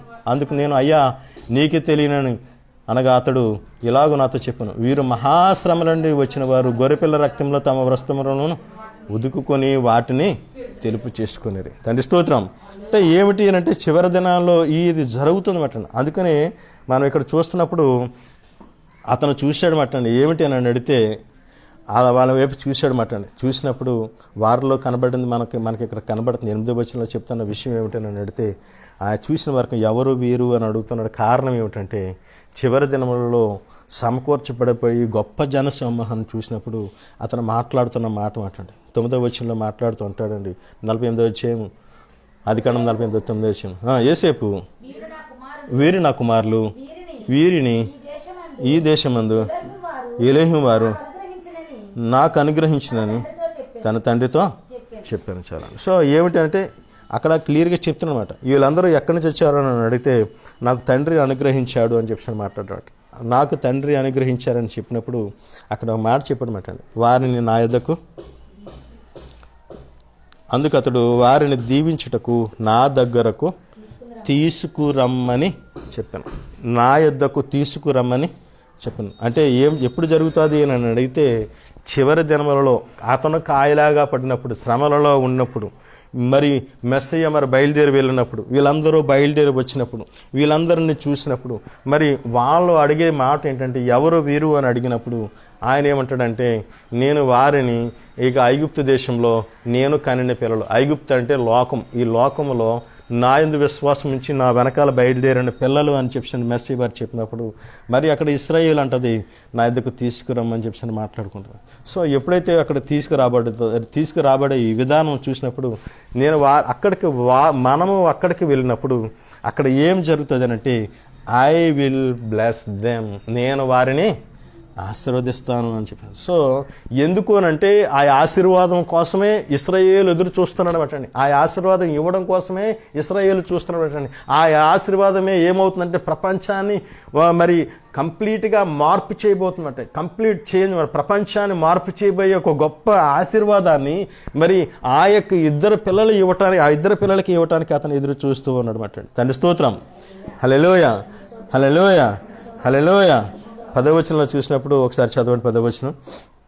ఇశ్రాయేలు కన్నులు వృద్ధాప్యం వలన మందముగా ఉండును గనుక అతడు చూడలేకపోయాను. యోసేపు వారిని అతని దగ్గరకు తీసుకొని వచ్చినప్పుడు అతడు వారిని ముద్దు పెట్టుకొని కౌగిలించుకొనెను. చాలండి. సో అక్కడ నిజానికి ఇక్కడ చూసినప్పుడు అతనికి మరి కనబడతలేదు, మందంగా ఉన్నదని మాట్లాడుతామట. ఇది దేనికి సూచనగా ఉన్నదని అంటే మరి పరమ తండ్రి మరి సియోన్లోనికి మనల్ని తీసుకువెళ్ళినప్పుడు, ఇశ్రాయేల్ అందరిని మరి మనల్ని అందరూ తీసుకువెళ్ళినప్పుడు వారు మనల్ని చూసినప్పుడు వాళ్ళకి ఎలాగుంటుంది అని అడిగితే మందంగానే ఉంటుందంటండి. 126 కీర్తనలు అంటాడంటే చక్కటి యొక్క కీర్తన అటండి. ఎంత సంతోషంగా ఉంటుందని అని అడిగితే ఈ కీర్తన మనం చదువుతూ ఉంటే 126 కీర్తనలు మనం చదువుతూ ఉంటే మనకి ఎంత సంతోషం అంటే, సియోనుకు తిరిగి వచ్చిన వారిని అదోనై చెరలో నుండి రప్పించినప్పుడు మనము కల కనిన వారి వలె మన నోటు నిండా నవ్వుంది, మన నాలుక ఆనందగాలముతో నిండి అప్పుడు అదోనై వీరి కొరకు గొప్ప కార్యములు చేస్తున్నానని అన్ని జనులు చెప్పుకోండి. అదనే మన కొరకు గొప్ప కార్యములు చేసి మనము సంతోషభరితులమైతే మీ దక్షిణ దేశంలో ప్రవాహములు పారినట్లుగా అదోనై చెరబట్టిన వారిని బడిన మా వారిని రప్పించి కన్నీళ్లు విడిచి విత్తి వారు సంతోషగానములు చేసి పంట కోసేదారు. సో ఏమిటంటే ఎలాగ ఉన్నదని అంటే సేమ్ ఇదే విధముగా ఉన్నదని మాట్లాడుకుంటూ వస్తున్నాడు. సో ఏం జరుగుతుంది అని అడిగితే యేసుప్రభు వాళ్ళని మరి దగ్గరకు తీసుకొస్తారట. ఎప్పుడు తీసుకొస్తారంటే మరి దగ్గరకు తీసుకొచ్చినప్పుడు మనము కూడా ఏమవుతామంటే మరి జుడాయిజం దగ్గరికి మనం దగ్గరకంటే వెళ్తామట. వెళ్ళినప్పుడు ఏమవుతుందంటే మరి ఎవరో మనల్ని తీసుకువెళ్ళరు, కానీ మెస్సయ్య యెషువా వారు మాత్రమే మనల్ని తీసుకెళ్తారన్నమాట. సో చాలామంది ఏమవుతున్నారని అడిగితే జుడాయిజంలో చేర్చబడటమే ముఖ్యం అనుకుని చాలామంది జుడాయిజంలోకి వెళ్ళిపోతున్నారు, ఆకర్షితులు అవుతున్నారు అన్నమాట. కానీ ఇవాళ మనం చదువుతున్న యొక్క వాక్య భాగాన్ని మనం ఎంత క్లారిటీగా పాయింట్ టు పాయింట్ మనం మరి రీసెర్చ్ చేసుకుంటూ చాలా పరిశీలన చేసుకుంటూ వెళ్తున్నప్పుడు మనకి కనబడుతున్న విషయాలు ఏమిటని అడిగితే ఇక్కడ చెప్పబడుతున్నది ఏమిటంటే కేవలము యెషువా ద్వారా, యోసేపు ద్వారా మాత్రమే వెళ్తున్నారన్నమాట అండి. వీళ్ళు యోసేపు ద్వారా అంటే మెస్సియా ద్వారా మాత్రమే వెళ్తారు. మెస్సియా మరి తీసుకువెళితేనే వాళ్ళతో కలవబడినట్టుగా మనం చూస్తామట. సో అంతేకాని కేవలం అంటే జుడాయిజంలో మనం చేర్చబడినట్టు కాదు. కానీ ఎందుకంటే ఎప్పుడైతే ఆ యొక్క స్టెప్ను మనం చేస్తున్నామో, అలియా కోసం మరి చాలామంది ఇజ్రాయెల్లో అలియా చేయడం కోసం బయలుదేరి వెళ్ళిపోతున్నారు. ఎప్పుడైతే ఇది చేస్తున్నారో వాళ్ళు ఏమవుతున్నారంటే వాళ్ళు ఒక విధంగా చెప్పాలంటే మెస్సియా యొక్క ప్రణాళికను వాళ్ళు తిరస్కరిస్తున్నారు అన్నమాట. కారణం ఏమిటంటే మెస్సియాను అంగీకరించడం అనేదే ఈ చివరి దినాల్లో జరగవలసిన స్టెప్ అన్నమాట. ఇది జరగబోతుంది, ఇది నడవబోతుంది అన్నమాట. సో ఇది ఏమవుతుందంటే ఈ మూమెంట్ మాత్రం ఖచ్చితంగా మెస్సియా యెషువా ద్వారా మాత్రమే జరిగే యొక్క విషయం అన్నమాట. ఎవరైతే మెస్సియా యెషువాను తిరస్కరిస్తారో వాళ్ళు ఏమవుతారంటే తండ్రి ఎదుట మెస్సియా ఎదుట ఏమవుతారంటే మెస్సియా తిరస్కరించి బయలుదేరి వెళ్ళిన వాళ్ళు ఏమవుతారంటే వాళ్ళు మరి అవమానపరచబడతారు అన్నమాట. సో మనకి తెలుసుకోవాల్సింది ఏమిటంటే అప్పుడు మెస్సియా యెషువా ద్వారా వెళ్ళిన యొక్క బిడ్డలను ఇశ్రాయేలు ముద్దు పెట్టుకున్నాడు అని రాయబడిందండి. అక్కడ ఏం చేశాడు? అతడు వారిని ముద్దు పెట్టుకుని కౌగలించుకొనెను అనమాట. సో ఈ ఇద్దరు బిడ్డలే కంప్లీట్ ప్రపంచ చరిత్రను మార్చబోతున్నది అనమాట. వీళ్ళిద్దరి ద్వారానే చరిత్ర అంతా కూడా ఏమవుతుందంటే ప్రపంచ చరిత్ర కూడా మారబోతుంది అనమాట. ఇశ్రాయేల్ చరిత్ర కాదు, ప్రపంచ చరిత్ర మారబోతుంది అనమాట. వీరిద్దరూ ఏం చేశారు అని నన్ను అడిగితే మరి చూసినప్పుడు కేవలం మనం అనుకుంటాం కేవలం ఇది ఇశ్రాయేల్కి చరిత్ర అనుకుంటాం, కానీ ప్రపంచ చరిత్ర అంతా కూడా మార్చబడింది. 722లో మరి బీసీలో మరి ఆ యొక్క వాళ్ళందరూ కూడా ఎఫ్రాయిం యొక్క వాళ్ళందరూ కూడా ఏమైపోయారంటే మరి ఆ యొక్క చెరపట్టబడినట్టుగా మనం అస్సీరియన్ యొక్క ఆ యొక్క చెరలో వాళ్ళు వెళ్ళిపోయినట్టుగా మనం చూస్తామటండి. ఆ తర్వాత మనం చూసినప్పుడు ఆ తర్వాత 100 సంవత్సరాలు 105 సంవత్సరాలకి మరి యోధా కూడా మరి చెరగా వెళ్ళిపోయినట్టుగా మనం చూస్తామటండి. తండ్రి స్తోత్రం. హల్లెలూయా, హల్లెలూయా, హల్లెలూయా.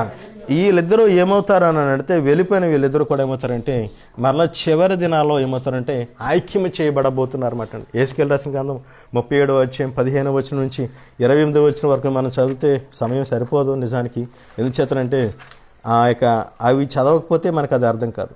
ఎందుచేతనంటే చూసిన నరపుత్రుడా, నువ్వు కర్ర తొనక ఒకటి తీసుకుని దాని మీద యోధావారిదనియు వాటి తోటి వారు ఇశ్రాయేలు వారిదనియు పేర్లు వ్రాయము. మరి యొక్క తొనక తీసుకుని దాని మీద ఎఫ్రాయిము తొనకనియు అనగా యోసేపు వంశస్థుల వారి తోటి వారకు ఇశ్రాయేలు వారిదనియు వ్రాయము. అప్పుడు అది ఏకమై తొనక యగునట్లు ఒకదానితో ఒకటి జోడించును చెప్తున్నాడు మటండి. సో ఏం జరుగుతుంది అనే దాని గురించి ఇక్కడ మాట్లాడుకుంటూ వచ్చాడు మటండి. మనం 28వ వచనం వరకు మనం చదువుకుంటూ వెళ్తుంటే మనకు కనబడుతుంది. ఇట్లుండగా 21 నుంచి చదువుతున్నాను. ప్రియుడను అదనే సెలవిచ్చినది ఏమనగా, ఏ అన్యజనులు ఇశ్రాయేలు చెదిరిపోయారో ఆయా అన్యజనుల నుండి వారిని రక్షించి వారు హెచ్చరించడం ఉన్నారు అచ్చటి నుండి వారిని సమకూర్చి వారి స్వదేశంలో తోడుకుని వచ్చి వారికి మీదట ఎన్నిటికీ 2 జనములుగాను 2 రాజ్యములుగాను ఉండకున్నట్లు ఆ దేశంలో ఇశ్రాయేలు పర్వతముల మీదను వారిని ఏకజనముగా చేసి వారికి మీద ఒక్క రాజునే నియమించదను. తమ విగ్రహముల వలన కానీ తాము చేసుకున్న హేయక్రియల వలన కానీ ఏ అతిక్రమ క్రియలు కానీ వారికి మీద తమను తాము అపవిత్రపరచుకుని కొనరు. తాము నివసించిన చోట్లన్నింటిని వారు మానక పాపములు చేయకుండా వారిని రక్షించి వారిని పవిత్రపరిచేదను. నా సేవకుడైన దావీదు వారికి రాజావును, వారికి అందరికీ కాపరి ఒక్కడే ఉండను. సో ఏమిటంటే ఇది చివరి దినాల్లో జరగబోయేది మాట. ఇదంతా జరగబోతుందన్నమాట. అంటే ఎలాగ జరుగుతుంది అనే దాని గురించి చాలా స్పష్టంగా మరి తెలియజేసి ఉంటుంది. అదే విషయాల్ని మెస్సే వారు కూడా మరి మాట్లాడుతూ లోకసువార్త 15వ అధ్యాయంలో మాట్లాడుతూ ఆయన 15వ అధ్యాయంలో చూసినప్పుడు 2 కుమారులు నాకు ఒక అతనికి 2 కుమారులు ఉన్నారు అని మాట్లాడుకుంటూ వస్తారన్నమాట. 15వ 4వ చూసినప్పుడు ఏ మనుషునికైనాను మరి ఒక మనుషునికి 2 కుమారులు ఉంటారు. 11వ వచనంలో చూసినప్పుడు వారిలో చిన్నవాడు తండ్రి ఆస్తిలో తనకు వచ్చి భాగం ఇమ్మని తన తండ్రిని అడుగుగా అతడు వారికి తన ఆస్తిని పంచిపెట్టాను రాసిపెట్టాను. సో ఇక్కడ మనం చదువుతాం ఈ కుమారుడు అంటే తప్పిపోయిన కుమారుడు అంటాం. కానీ ఈ తప్పిపోయిన కుమారుడు ఎవరు అని దాని గురించి చాలామంది మాట్లాడమంట. పెద్ద కుమారుడు ఎవరు అని అంటే యోధా అండి. రెండవ కుమారుడు ఎవరంటే ఎఫ్రాయిం అండి, ఇశ్రాయేలు మాట అండి. 2 రాజ్యాలకు విడబడ్డాయి. పెద్ద కుమారుడు అంటే ముందు ఎవరు పుట్టారు? యోధా పుట్టాడు. ఎఫ్రాయిం ఎప్పుడు వచ్చాడు? చాలా సంవత్సరాలకు పుట్టాడు మాట అండి. అంటే ఎవడు పెద్దవాడు? యోధా పెద్దవాడు, తండ్రిని అత్తుకునే ఉన్నాడు. ఇక్కడ మనం చూసినప్పుడు మరి ఎవరు అని అడిగితే ఈ పెద్ద కుమారుడు అక్కడే ఉన్నాడు. ఎవరు తప్పిపోయారంటే ఎఫ్రాయిం అక్కడి నుంచి తప్పిపోవడం జరిగింది. ఎఫ్రాయిం తప్పిపోయి తిరిగి సమస్తమంతా తిరిగి చివరి దినాల్లో ఏమవుతాడు? అతను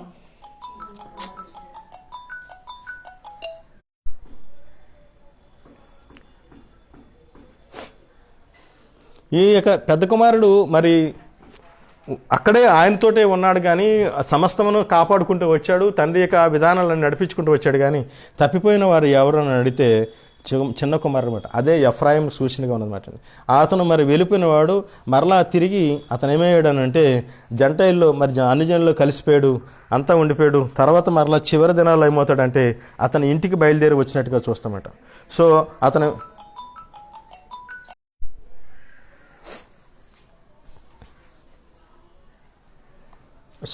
ఇక్కడ మనం చూసినప్పుడు ఈ యొక్క చిన్న కుమారుడు మరి వెళ్ళిపోయి గరగర తిరుగుతూ అతను ఏమయ్యాడు అని అడిగితే తిరిగి మళ్ళీ తన తండ్రి యొద్దకు చేరాలని బయలుదేరాడు అనమాట. తండ్రి యొద్దకు బయలుదేరాడు, తండ్రి యొద్దకు వస్తున్నాడు. తండ్రి యొద్దకు వచ్చినప్పుడు మరి అక్కడ జరుగుతున్న యొక్క సిచ్యువేషన్ మనకు అందరికీ లోకసువార్త 15 మనం చూస్తూ ఉంటామట. సో అతను ఎలాగైతే మరి బయలుదేరి తండ్రి దగ్గరికి వచ్చినప్పుడు తండ్రి అతన్ని మరి అంగీకరించడం మనం చూస్తామట. కానీ ఎప్పుడైతే ఆ తండ్రి చిన్న కుమారుని అంగీకరించడం మరి పెద్ద కుమారుడికి ఒక విధంగా చెప్పాలని అడిగితే ఇష్టపడకపోవడం కూడా మనం చూస్తామట. ఎందుకు నన్ను అడిగితే ఇదంతా ఏమిటి అని అడిగితే మరి ఇతరు చిన్న కుమారుడు బయలుదేరి వచ్చిన యొక్క తీరు వేరు మాటండి. పెద్ద కుమారుడు అక్కడ ఉన్న నడిపించబడిన యొక్క విధానం వేరు. కాబట్టి ఈ యొక్క విధానంలోనే అతని యొక్క మరి తమ్ముడిని యాక్సెప్ట్ చేయడంలో అతను ఫెయిల్ అయినట్టుగా మనం చూస్తామట. అంటే సేమ్ అదే విధానము ఇప్పుడు కూడా మనము బయలుదేరి మరి ఇశ్రాయేలుతో ఐక్యం అవ్వాలని బయలుదేరి వెళ్తున్నప్పుడు ఎవరు ఒప్పుకోవట్లేదంటే పెద్ద కుమారుడు ఒప్పుకోవడానికి ఇష్టంగా లేడండి. సో మనం వెళ్ళలేమండి. ఎవరు మనల్ని తీసుకువెళ్ళాలంటే మెస్సయ్య ద్వారా మాత్రమే ఇశ్రాయేలుతో మనం ఏమవుతామండి, మనము వారితో రికన్సిల్ అవుతాము, వాళ్ళతో మనం మార్చబడతామండి. తండ్రి స్తోత్రం. హల్లెలూయా, హల్లెలూయా, హల్లెలూయా, హల్లెలూయా, హల్లెలూయా, హల్లెలూయా.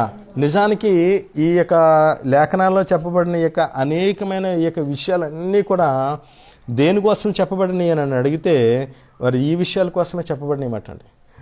మరి నిజానికి చూసినప్పుడు ఒకవేళ మనం అనుకోవచ్చు మాట, మనం ఎప్పుడైతే తండ్రికి మనం యెషువాను మెస్సీగా మనం ఇష్టపడతామో, యెషువాను మనం మెస్సీగా మనం ఇష్టపడి అన్ని జనులమైన మనం, ఎందుకంటే ఇశ్రాయేలులకు మెస్సీ వారు తను అగుపరుచుకుంటారు, అది వేరే విషయం. కానీ మనము ఎప్పుడైతే మనము మరి యెషువాను మెస్సీగా మనం అంగీకరించి మనల్ని మనం ఒప్పుకొని, మన పాపాలు ఒప్పుకొని మనం ఎప్పుడైతే మనం నడవగలుగుతామో అప్పుడు ఏమవుతుందంటే ఆ కన్ఫెషన్ ద్వారా యెషువా వారు ఏం చేస్తారంటే ఒక స్వచ్ఛమైన మార్గాన్ని మనకు చూపిస్తారన్నమాట. అదే ఈ చివరి కాలంలో జరగబోయే ప్రణాళిక, ఈ చివరి కాలంలో జరగబోయే విమోచన, ఆ విమోచన మనం నడిపిస్తారండి. ఆ విధానంలోకి మనం వెళ్ళాలని కోరుకున్నప్పుడు మనం ఏమవ్వాలంటే, తప్పనిసరిగా ఏమవ్వాలంటే ఏదైతే స్వచ్ఛత సత్యము అని మనం అనుకుంటున్నామో ఆ మార్గాన్ని మనం పట్టుకోవాలన్నమాట. అలా కాకోకుండా మనకు నచ్చిన మార్గాల్లో బైబిల్ని నమ్ముకున్నామని అనుకుంటే జరగదు. కానీ వాక్య ప్రకారంగా అనుసరించే జీవితం మనకి చాలా అవసరత ఉన్నదన్నమాట. తండ్రి స్తోత్రం. హల్లెలూయా, హల్లెలూయా, హల్లెలూయా, హల్లెలూయా, హల్లెలూయా. కానీ ఎప్పుడు మనము అవుతాం, కానీ అక్కడికి మనం వెళుతున్నప్పుడు అక్కడికి వెళ్ళిన వరకు మనం ఎప్పుడు నిజానికి పెద్ద కుమారుడికి ఇష్టం లేదు, అతను ఇష్టపడట్లేదు. కారణం, అతనికి ఇష్టపడపోయాడు కారణం కూడా ఉన్నది. ఎందుచేతనంటే అతను మొదటి నుంచి కాచుకుంటూ వచ్చిన వాడు, మనం బయటికి వెళ్ళి గిరగిరగర తిరిగి వచ్చేవారు అనమాట. సో తిరిగి వచ్చినప్పుడు చివరి దినాల్లో జరగబోయేది ఏమిటని నన్ను అడిగితే అక్కడ తండ్రి ఒక మాట చెప్తాడనమాట.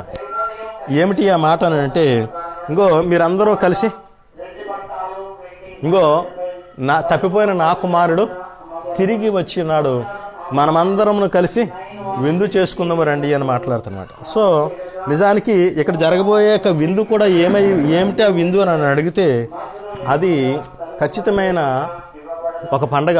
ఏమిటి ఆ పండగ అని అడిగితే సుక్కోతు, పర్ణశాలల పండుగ. ఎందుకు అని అడిగితే ఈ చెదరని ఇశ్రాయేలీయులు అందరూ చెదిరిపోయిన వాళ్ళు, ప్రపంచంలో చెదిరిపోయిన వాళ్ళందరూ కూడా ఏమవుతారంటే సమకూర్చబడి, మరి ఏమవుతారంటే ఫలములుగా మార్చబడి, పళ్ళన్నీ కూడా ఏమవుతారంటే సమకూర్చబడి యెరూషలేములో కట్టబడడానికి బయలుదేరి వెళ్ళే పండుగ సుక్కోతు పండుగ మాట. సో ఈ యొక్క పండుగలో వాళ్ళు ఏమవుతారంటే అక్కడికి వెళ్ళి ఆ పండుగలో మరి ఆనందించి, ఆ పండుగ దేనికి సాదృశ్యంగా ఉన్నదంటే 1000 ఏళ్ల పరిపాలనకి సాదృశ్యంగా ఉన్నది. కాబట్టి ఎప్పుడైతే ఆ యొక్క పండుగలకు వెళ్ళబడతారో అప్పుడు వారందరూ కూడా ఇశ్రాయేలు ఒక్క రాజ్యంగా ఏర్పాటు చేయబడి, వారందరికీ మెస్సీయ రాజుగా ఉండి, వాళ్ళందరినీ కూడా మరి రాజై ఉండి వాళ్ళందరినీ నడిపించేదిగా అక్కడ మనకు కనబడుతున్నమాట. అంటే ఏమిటంటే మనము బయలుదేరి వెళ్ళాలనుకున్న మనము మెస్సియాను విడిచిపెట్టి బయలుదేరి వెళ్ళడం అనేది కుదరని పని మాట. ఎప్పుడైతే మనం మెస్సియాతో బయలుదేరి వెళ్తామో, ఎందుకంటే మెస్సియా మాత్రమే తీసుకువెళ్తాడండి. మనము వెళ్ళేది ఏమవుతుందంటే వేరే రూట్ అవుతుంది. దాని వేరే రకరకాల రూట్ల పేర్లు చెప్తున్నారు. ఈరోజు రకరకాల గ్రూపులు వస్తున్నాయి, రకరకాల మీరు ఎలాగుంటారు, అన్ని జన్లోంచి వచ్చిన వారు మీరు ఎలా పిలుస్తారు, మీరు ఈ సబ్బాతులు చేయకూడదు, పండుగలు చేయకూడదు, మీరు ఇవి అనుసరించకూడదు, ఇలా ఉండకూడదు అని చెప్తున్నారు. కానీ మెస్సియా ద్వారా వెళ్ళిన వారు ఏమవుతారంటే ఒక ప్రత్యేకమైన విధానం కలిగి ఉంటారు. ఇక్కడ మెస్సియా ద్వారా వెళ్ళబడటమే మనం చూస్తున్నమాట. తండ్రి స్తోత్రం.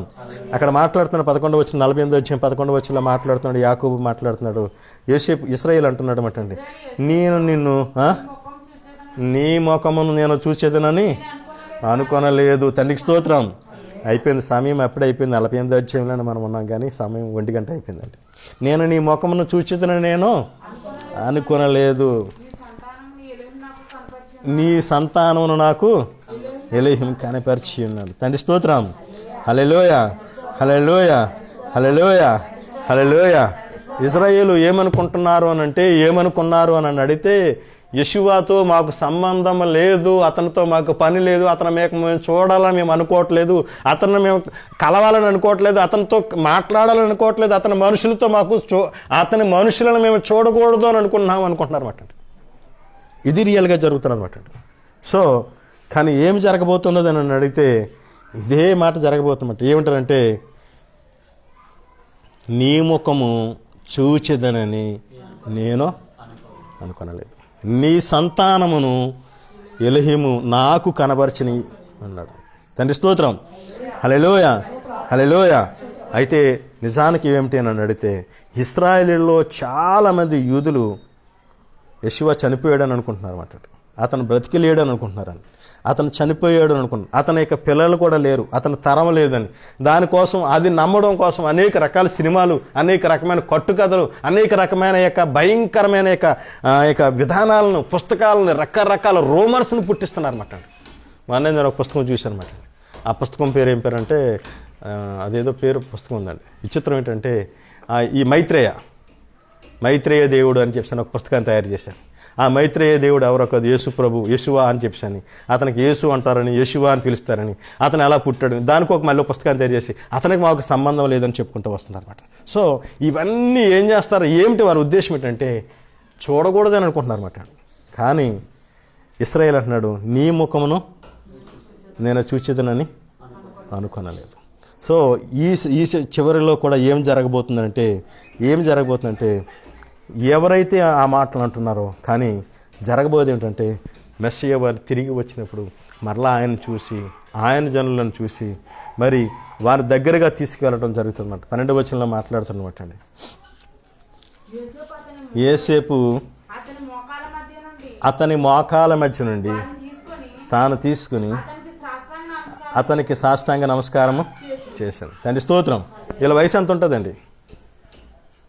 సాష్టాంగ నమస్కారం చేసిన వాళ్ళు వయసు ఎంత ఉండొచ్చు?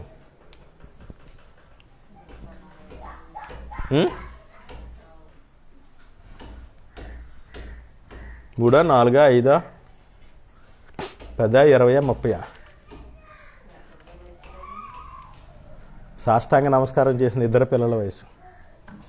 Yosef brought them out of from the between his knees and he bowed himself with his face to the earth. So సుమారుగా 25 సంవత్సరాల వయసు మెనష్షే ఎఫ్రాయిముల వయసు. ఎందుకంటే యాకోబు గారు ఐగుప్తు రాకముందే వాళ్ళు పుట్టారు. యాకోబు గారు ఐగుప్తుకు వచ్చారు, 17 సంవత్సరాల పాటు ఉన్నారు. 17 సంవత్సరాలు అయిపోయిన తర్వాత జరుగుతున్న యొక్క సంఘటనల గురించి ఇక్కడ మాట్లాడుతున్నమాట. సో వీళ్ళు ఆ యొక్క మోకాల మధ్య నుంచి వెళ్ళిన ఆ యొక్క పిల్లల్ని, ఆ సింబల్ ఏమిటో తెలుసండి? అది అక్కడ మీరు చదివారు కదా, అదేమిటో తెలుసండి?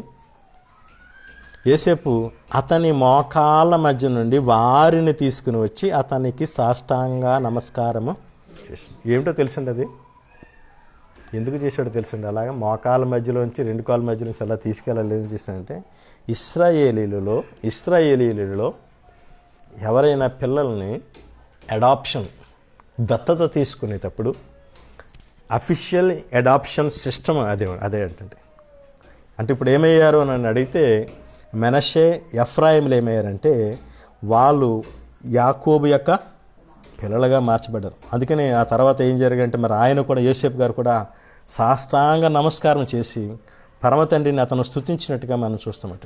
సో ఈ అడాప్షన్ చేసిన విధానం గురించి, ఆ తర్వాత అడాప్షన్ చేసిన తర్వాత వాళ్ళని ఆశీర్వదించిన విధానం గురించి మనం తర్వాత చూస్తామట. తండ్రి స్తోత్రం. హల్లెలూయా, హల్లెలూయా, హల్లెలూయా. అంటే యోసేపు యొక్క పిల్లలు అంటే ఏ విధంగా మరి అక్కడికి వెళ్ళి అడాప్ట్ చేయబడిన తర్వాత మరి వాళ్ళని ఆశీర్వదించినట్టుగా చూస్తున్నాం.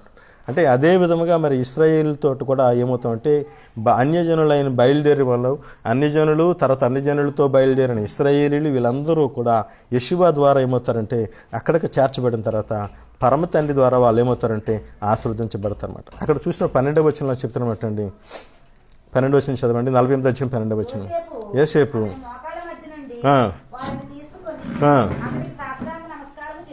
చాలండి. యేసేపు వారిని మోకాళ్ళ మధ్య నుండి వారిని తీసుకుని అతనికి సాష్టాంగ నమస్కారం చేశాను. ఈ తీసుకుని అనే మాట కూడా ఏమిటి అని అడిగితే నిజానికి ఇది చాలా చక్కటి గొప్ప ప్రాముఖ్యత కలిగిన మాట అండి. దేనికి సూచిస్తుంది అని అడిగితే ఈ తీసుకొనటం అనేది ఇశ్రాయేలు యొక్క మరి వెడ్డింగ్లో అంటే వివాహ యొక్క విధానంలో చూసినప్పుడు తీసుకోవడం అనేది బ్రైడ్ గ్రూమ్ అంటే పెండ్లి కుమారుడు పెండ్లి కుమార్తెని తీసుకుని ఏం చేస్తాడంటే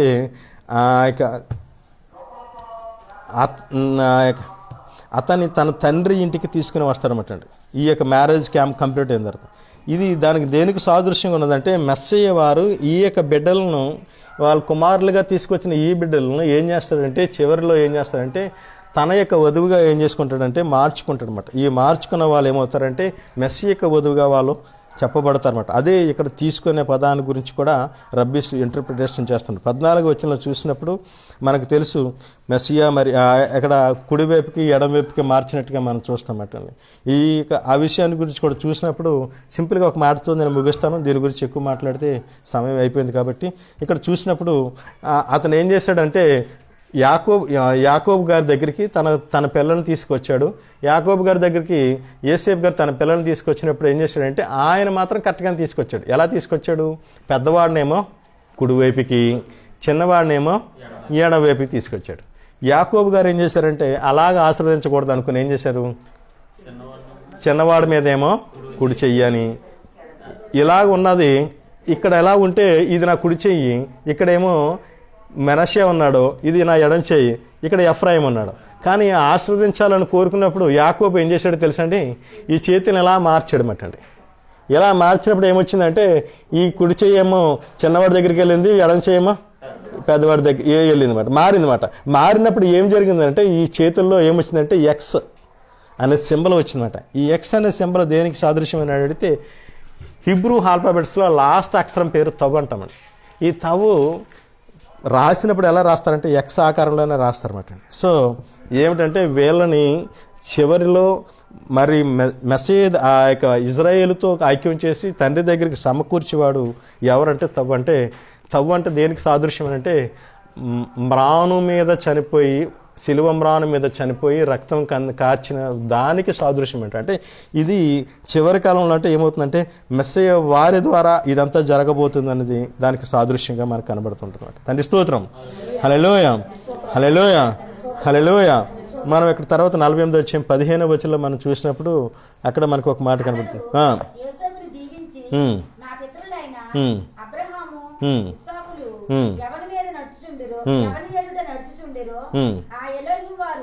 నేను పుట్టినది మొదలుకొని నేటి వరకును ఎవరు నన్ను పోషించును ఆ ఎలోహిం వారు అనగా సమస్తమైన కీడులలో నుండి నన్ను తప్పించిన దోత ఈ పిల్లలను ఆశీర్వదించును గాక. అంటే ఇప్పుడు ఎలా ఇప్పుడు ఆశీర్వదించాడు అని అడిగితే ఈ ఆశీర్వాదం ఎటువంటి ఆశీర్వాదంతో ఆశీర్వదించాడు అని అడిగితే ఇక అబ్రహాం, ఇస్సాకు, యాకోబుల ఎలోహిము ఈ యొక్క బిడ్డలను ఆశీర్వదిస్తాడు అనమాట. ఇంకా క్లియర్గా చెప్పాలంటే అబ్రహాం గారికి ఇవ్వబడిన యొక్క ఆశీర్వాదము, ఇస్సాకు గారికి ఇవ్వబడిన ఆశీర్వాదము, యాకోబు గారికి ఇవ్వబడిన ఆశీర్వాదాన్ని ఎవరి మీద ఉంచాడు ఇప్పుడు అని అడిగితే మనష్షే, ఎఫ్రాయిముల మీద ఉంచాడనమాట. ఇంకా క్లియర్గా చూడాలని అంటే ఈ యొక్క పితరుల యొక్క ఆశీర్వాదాన్ని అంతటిని కూడా తీసుకొచ్చి యోసేపు యొక్క పిల్లల మీద అతను ఏం చేశాడంటే ఆశీర్వదించినట్టుగా మనం చూస్తామన్నమాట. సో ఈ యొక్క ఆశీర్వాదం ఏమిటంటే మొత్తం ఈ యొక్క ఆశీర్వాదం ఏం చేస్తుందంటే ప్రపంచ చరిత్రని, ఇశ్రాయేలు చరిత్రని కంప్లీట్గా ఏమవుతుందంటే చేంజ్ చేస్తూ వస్తుంది అన్నమాట. మనం చూసినప్పుడు యాకోబు గారు మరి అతను మాట్లాడుకుంటూ వచ్చాడు ఏంటంటే సమస్తమైన శ్రమల్లో నుంచి అన్నమాట. అంటే సుమారుగా అతను 37 సంవత్సరాల వయసులో నుంచి అతను బయటకు వెళ్ళిపోయాడు అన్నమాట. ఆ వాగ్దాన దేశాన్ని 37 సంవత్సరాల వయసులో బయటకు వెళ్ళిపోయాడు. తల్లిదండ్రులను విడిచిపెట్టి వెళ్ళిపోయాడు అతను. 37 సంవత్సరాల్లో వెళ్ళిపోయిన అతను ఏమైపోయాడంటే యాకోబు గారు మరి అక్కడ నుంచి తన పుట్టిన పిల్లలందరూ కూడా బయట పుట్టిన వాళ్ళే తప్ప వాగ్దాన దేశంలో ఎవరు పుట్టలేదు, ఒక్కడ తప్ప మిగతా వాళ్ళందరూ కూడా బయటే పుట్టారన్నమాట. ఇంకా క్లియర్గా చెప్పాలంటే ఆ సమయంలో అన్నింటిలో నుంచి కూడా పరమతండ్రి అతను నడిపించుకుంటూ వచ్చామట. అంటే ఆ పరమతండ్రి యొక్క ప్రొటెక్షన్, ఆ పరమతండ్రి యొక్క శక్తి మరి వాళ్ళు ఆయా దేశాల్లో ఉన్నప్పుడు యాకోబు ఆయా దేశాల్లో ఆయా ప్రాంతాల్లో ఉన్నప్పుడు ఏ విధంగా మరి తన యొక్క ఉనికిని కోల్పోకుండా వారిని నడిపించుకుంటూ వచ్చిందో ఆ యొక్క శక్తి ఇతనిని ఏం చేయాలని కోరుకున్నదంటే వీళ్ళిద్దరిని కూడా దీవించాలని కోరుకున్నదన్నమాట. ఆ యొక్క శక్తితోనే వీళ్ళు ఏమయ్యారంటే గొప్పవాళ్ళుగా మార్చబడాలని ఆశీర్వదించమాట. ఈ యొక్క ప్రార్థన ఏమిటి అని చూసినప్పుడు నిజానికి ఈ ప్రార్థన పరిపూర్ణం అయిపోయింది. ఎప్పుడు అని అడిగితే ఇశ్రాయేలీయులు ఐగుప్తులో ఉన్నప్పుడే ఎఫ్రాయిము, మనష్షే వాళ్ళు ఏమైపోయారంటే చాలా గొప్పగా ఏమైపోయారంటే వాళ్ళు ఎదిగినట్టుగా మనం చూస్తామంటాడు. వాళ్ళు చాలా గొప్పగా వాళ్ళు ఏమైపోయారంటే ఆశీర్వదింపబడినట్టుగా చూస్తామంట. వాళ్ళు అప్పటికి మనష్షే, ఎఫ్రాయిములు ఇద్దరే కానీ వాళ్ళు ఐగుప్తులోంచి బయలుదేరి వస్తున్నప్పుడు గొప్ప జన సమూహంగా వాళ్ళు మార్చబడ్డారన్నమాట. ఇక్కడి నుంచి చాలా సమయం అయిపోయింది, దయచేసి ఏమనుకోవద్దు. ఇక్కడి నుంచి ఇంకా కొన్ని విషయాలు మీతో మాట్లాడాలి. నేను ఎప్పటి నుంచి మీతో మాట్లాడాలనుకున్న విషయాలు మీతో మాట్లాడాలనేది నా ఉద్దేశం మాట. ఏమిటి అని అడిగితే ఈ యొక్క 49వ అధ్యాయంలో ఇశ్రాయేలీయులు ఏ విధంగా ఆశీర్వదించబడ్డారు అనే విషయాల్ని మీతో పంచుకోవాలన్నది నా ఉద్దేశం. ఈ 49వ అధ్యాయం గురించి ఎప్పుడో మీతో చెప్పాలని ఆశపడ్డాను, కానీ ఎప్పుడు వీలు పడలేదు. ఈసారి మీతో మాట్లాడాలన్నది నా ఉద్దేశం. సరే, ఒకసారి మనం చూసుకుంటూ వద్దాం. 3వ అధ్యాయంలో మనం చూసినప్పుడు ఆయన ఆశ్రయించినప్పుడు 48వ అధ్యాయం 19వ వచనంలో చూసినప్పుడు, ఆయనను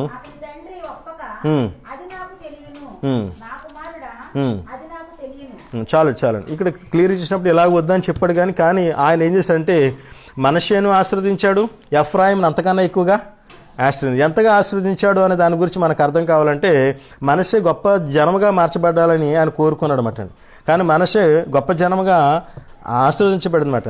సంఖ్యాకాండం 1వ అధ్యాయంలో మనం చూసినప్పుడు మనష్షే ఎలా ఉన్నదంటే చిన్న తెగగా ఉన్నదన్నమాట అండి. సంఖ్యాకాండం 1వ అధ్యాయంలో చూసినప్పుడు, అదే సంఖ్యాకాండం 26వ అధ్యాయం 34వ వచనంలోకి వెళ్ళినప్పటికీ ఈ యొక్క ట్రైబ్ ఏమైపోయిందంటే తెలుసండి, చాలా పెద్ద ట్రైబ్గా మార్చబడిందండి. అంటే 64% ఆశీర్వదించబడినట్టుగా మనం చూస్తామట.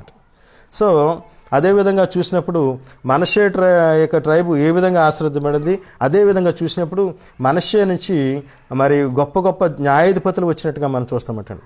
న్యాయాధిపతులు 7వ అధ్యాయం. అదేవిధంగా ఎఫ్రాయిం గురించి మనం చూసినప్పుడు ఎఫ్రాయిం బాగా గొప్పగా ఆశీర్వదించబడతాయని చెప్పాడు అన్నమాట.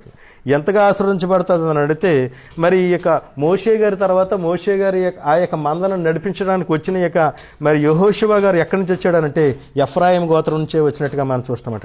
ఈ యొక్క ఫుల్నెస్ ఆఫ్ ది జెంటైల్స్ అంటే అన్ని జనుల పరిపూర్ణత అని చెప్పని మెలోహాగోయిమ్ అనే హిబ్రూ పదం యొక్క నెరవేర్పు ఎవరిలో జరగబోతుంది అని అడిగితే ఈ యొక్క ఎఫ్రాయింలోనే జరగబోతుంది అన్నమాట. మిద్రాస్ లిటరేచర్లో కూడా మాట్లాడుతూ Ephraim descendants will fill the people అంటే ఏమవుతారంటే ఎఫ్రాయిం యొక్క జనాలు ఏమవుతారంటే మొత్తం జనములంతటిని కూడా నింపుతారన్నమాట. ఎందుకని అడిగితే అబ్రహాంకి ఇవ్వబడిన వాగ్దానం వేరు, ఇస్సాకు ఇవ్వబడిన వాగ్దానం వేరు, యాకోబు ఇవ్వబడిన వాగ్దానం వేరు. యాకోబు ఇవ్వబడిన వాగ్దానం చివరి వాగ్దానం చాలా పెద్ద వాగ్దానం. ఏమిటంటే నీ జనము ధూళి వలె అవుతారన్నమాట. ధూళి అంటే ఇసుకంటే కనబడుతుంది,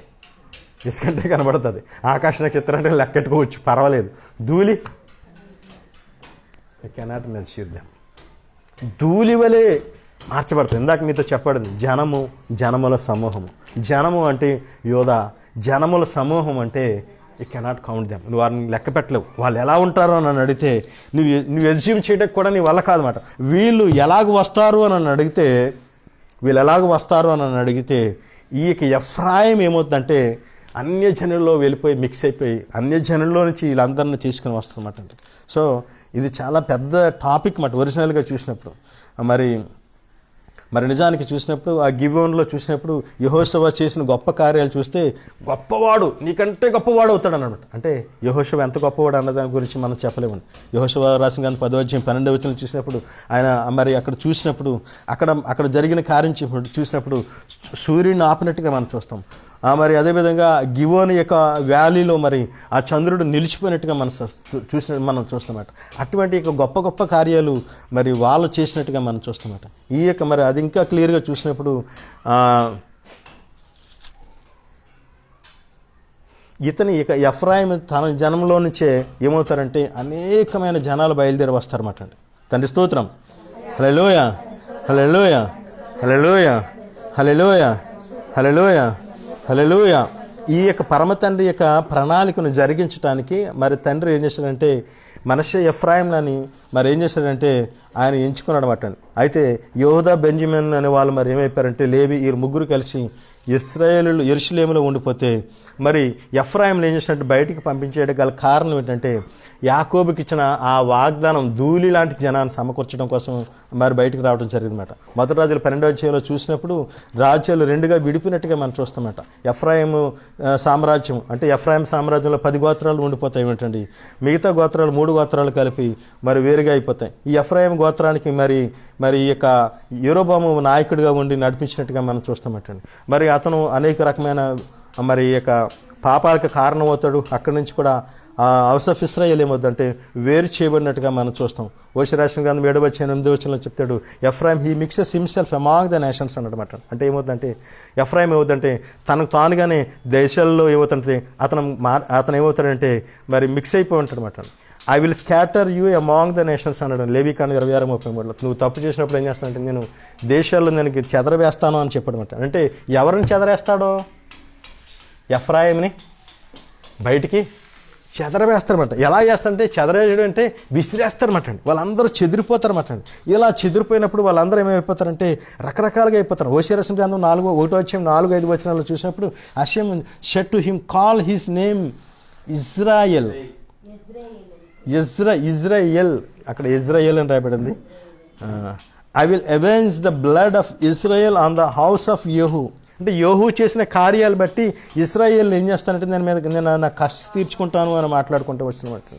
సో ఎలాగ జరుగుతుంది అంటే మరి అంటే ఈ ఇజ్రాయేల్ అంటే ఏంటంటే మొదటి పుత్రుడు అన్నమాట. ఇతను ఏం చేస్తాడని అడిగితే అతను విసిరివేస్తాడన్నమాట. అతను ఎందుకనంటే అతను ఎలా పుడతాడని అడిగితే ఒక ప్రాస్టిట్యూట్ వ్యభిచారి దగ్గరికి వెళ్ళినప్పుడు పుట్టిన కుమారుడు అన్నమాట వీడు. కాబట్టి ఇతను నేను ఏం చేస్తానంటే నేను విసిరివేస్తానమాట. వాళ్ళు ఏమవుతారంటే విసిరివేయబడి ఏమవుతారంటే బయట ఏమవుతారంటే వాళ్ళు మొలవడం ప్రారంభిస్తారు. అందుకనే మత్తయి సువార్త 13:3 అంటాడు, విత్తుటకు విత్తువాడు బయలు వెళ్ళను అని రాశాడన్నమాట అండి. 39 చెప్పినప్పుడు అంటాడన్నమాట అండి ఈ మాట. ఏమంటే ఇది కోత యుగ సమాప్తి, చివరి దినాల్లో జరగబోయే దాని గురించి మాట్లాడుతున్నాడు అని మాట్లాడుకుంటూ వస్తాడు. అంటే సో ఎవరిని విసిరేశాడు అని అడిగితే ఇస్రాయేలు యొక్క రాజ్యాన్ని విసిరివేసినట్టుగా మనం చూస్తాం. ఇది ఏమిటి అని అడిగితే పరమ తండ్రి యొక్క ప్రణాళిక మాట. తండ్రి స్తోత్రం.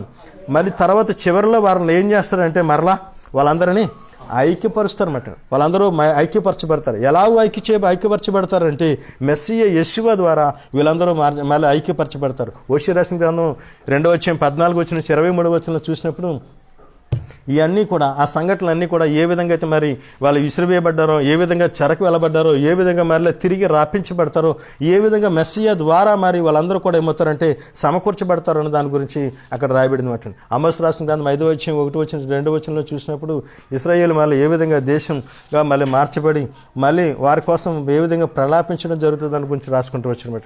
ఆమోస్ రాసిన గ్రంథంలో అనేకమైన ప్రవచనాలన్నీ కూడా దీనికోసమే మాట్లాడుకుంటూ వచ్చినమాట. వాళ్ళు వెళ్ళిపోవటం జరుగుతుంది, మళ్ళీ చివరి దినాల్లో తిరిగి రావడం కూడా జరుగుతుంది అన్నమాట. సో ఇంకా ఇలా చూసుకుంటూ వెళ్తే చాలా విషయాలు ఉంటాయి. చివరికి ముగిస్తాను నేను.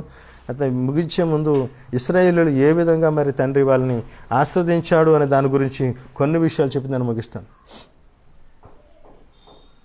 అందుకనే ఈ చెదిరిపోయిన వాళ్ళందరినీ కూడా చివరి సమయంలో మెస్సీ వారు తీసుకురావడం జరుగుతుంది అన్నమాట. ఏ విధంగా తీసుకురావడం జరుగుతుంది అని అడిగితే మరి ఏ విధంగా వాళ్ళు వెళ్ళిపోయే వాళ్ళని తీసుకురావడం కోసం ప్రవచనాత్మకమైన అనేకమైన విషయాలు తెలియచేయబడ్డారు. 48-22 అంటాడు. 22-48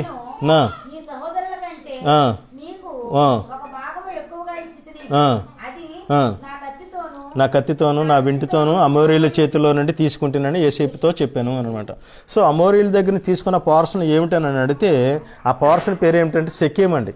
ఆ షెకెమైన భాగాన్ని ఎవరికి ఇచ్చాడు అని అడిగితే యోసేపుకి ఇచ్చినట్టుగా మనం చూస్తున్నామటండి. తండ్రి స్తోత్రం. యోహాను సువార్త 4:5-6 చూసినప్పుడు యోహాను సువార్తలో మాట్లాడుతున్నట్టండి, ఈ came to A city Shomron అనే పట్టణానికి వచ్చాడు. కాల్డ్ సుకార్ అనే పట్టణం అనమాట. ఇది ఏమిటి అని అంటే near the property that Jacob gave to his son యోసెఫ్.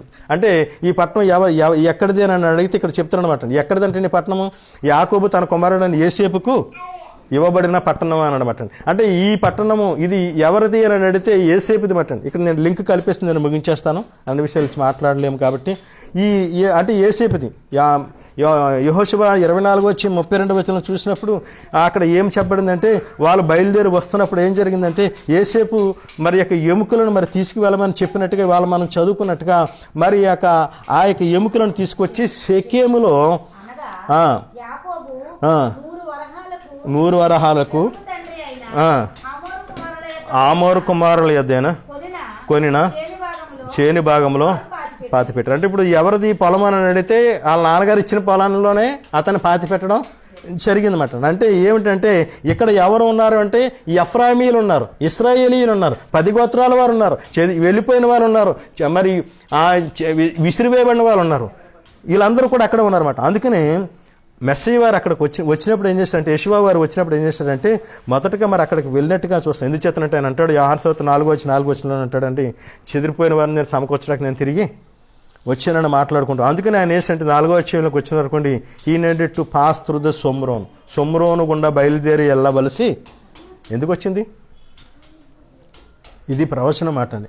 ఈ ప్రవచనాన్ని నెరవేర్చడం కోసం అతను షోమ్రోను గుండా బయలుదేరి వెళ్ళవలసి వచ్చింది అని మాట్లాడుకుంటూ వచ్చినమాట. అక్కడికి వచ్చిన వరకు 12:25 చూసిన 12:25 చూసినప్పుడు అక్కడ మనకి ఒక సమరయ స్త్రీ మనకు కనబడుతుంటుంది అన్నమాట అండి. ఈ సమరయ స్త్రీని గురించి మనం చూసినప్పుడు క్షమించండి, మొదటి రాజులు 12:25 చూసినప్పుడు ఈ ఇక్కడ మరి సమరయులు నివసిస్తున్నట్టుగా మనం చూస్తామటండి. ఈ సమరయులు యొక్క ఉత్తర భాగంలో ఉన్న దాని యొక్క దాంట్లో వాళ్ళు ఉంటూ అసిరీయుల ద్వారా వచ్చిన యొక్క ఈ జనం అటండి. ఈ సమరయుల యొక్క డిసెండెంట్స్ అందరూ కూడా ఎఫ్రాయిం యొక్క తెగలవారేమటండి. 4:12 యోహాను సువార్త 4:12 చూసినప్పుడు అక్కడ మాట్లాడుతున్నాడు, సమరయులతో మాట్లాడుతూ వస్తున్నాడు అన్నమాట. అక్కడ యోహాను సువార్త 4:12 తన కుమారులను పశువులను ఈ బావి నీళ్లు త్రాగి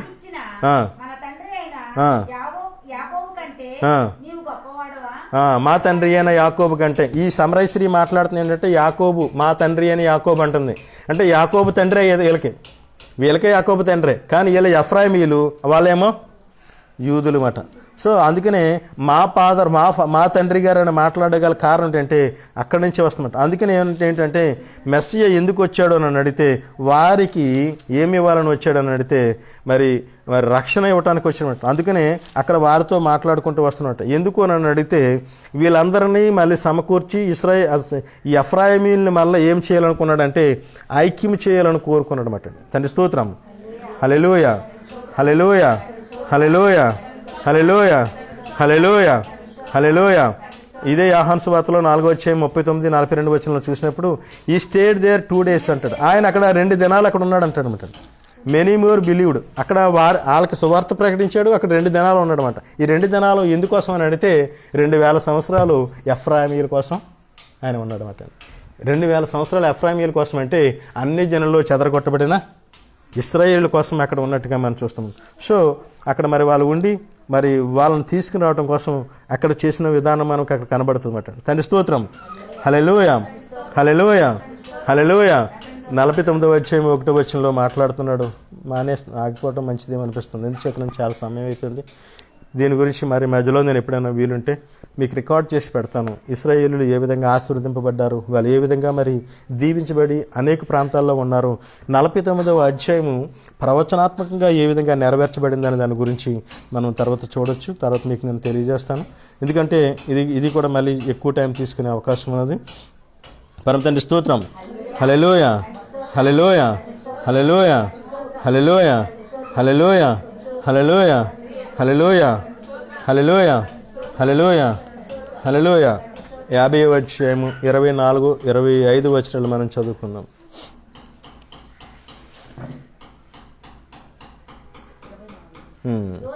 యోసేపు తన సహోదరులను చూచి, నేను చనిపోవచ్చున్నాను, ఎలెహేము వారు నిశ్చయంగా మిమ్మల్ని చూడవచ్చి ఈ దేశంలో నుండి తాను అబ్రహాము ఇస్సాకు యాకోబులతో ప్రమాణం చేయించిన దేశమునకు మిమ్మల్ని తీసుకుని పోనని చెప్పాను. చాలండి. సో ఇక్కడ ఒక మాట చెప్తున్నాడు అనమాట. ఏమిటి అని అడిగితే ఆయన యొక్క విశ్వాసం అదండి. పరమ తండ్రి స్తోత్రం. హల్లెలూయ, హల్లెలూయ.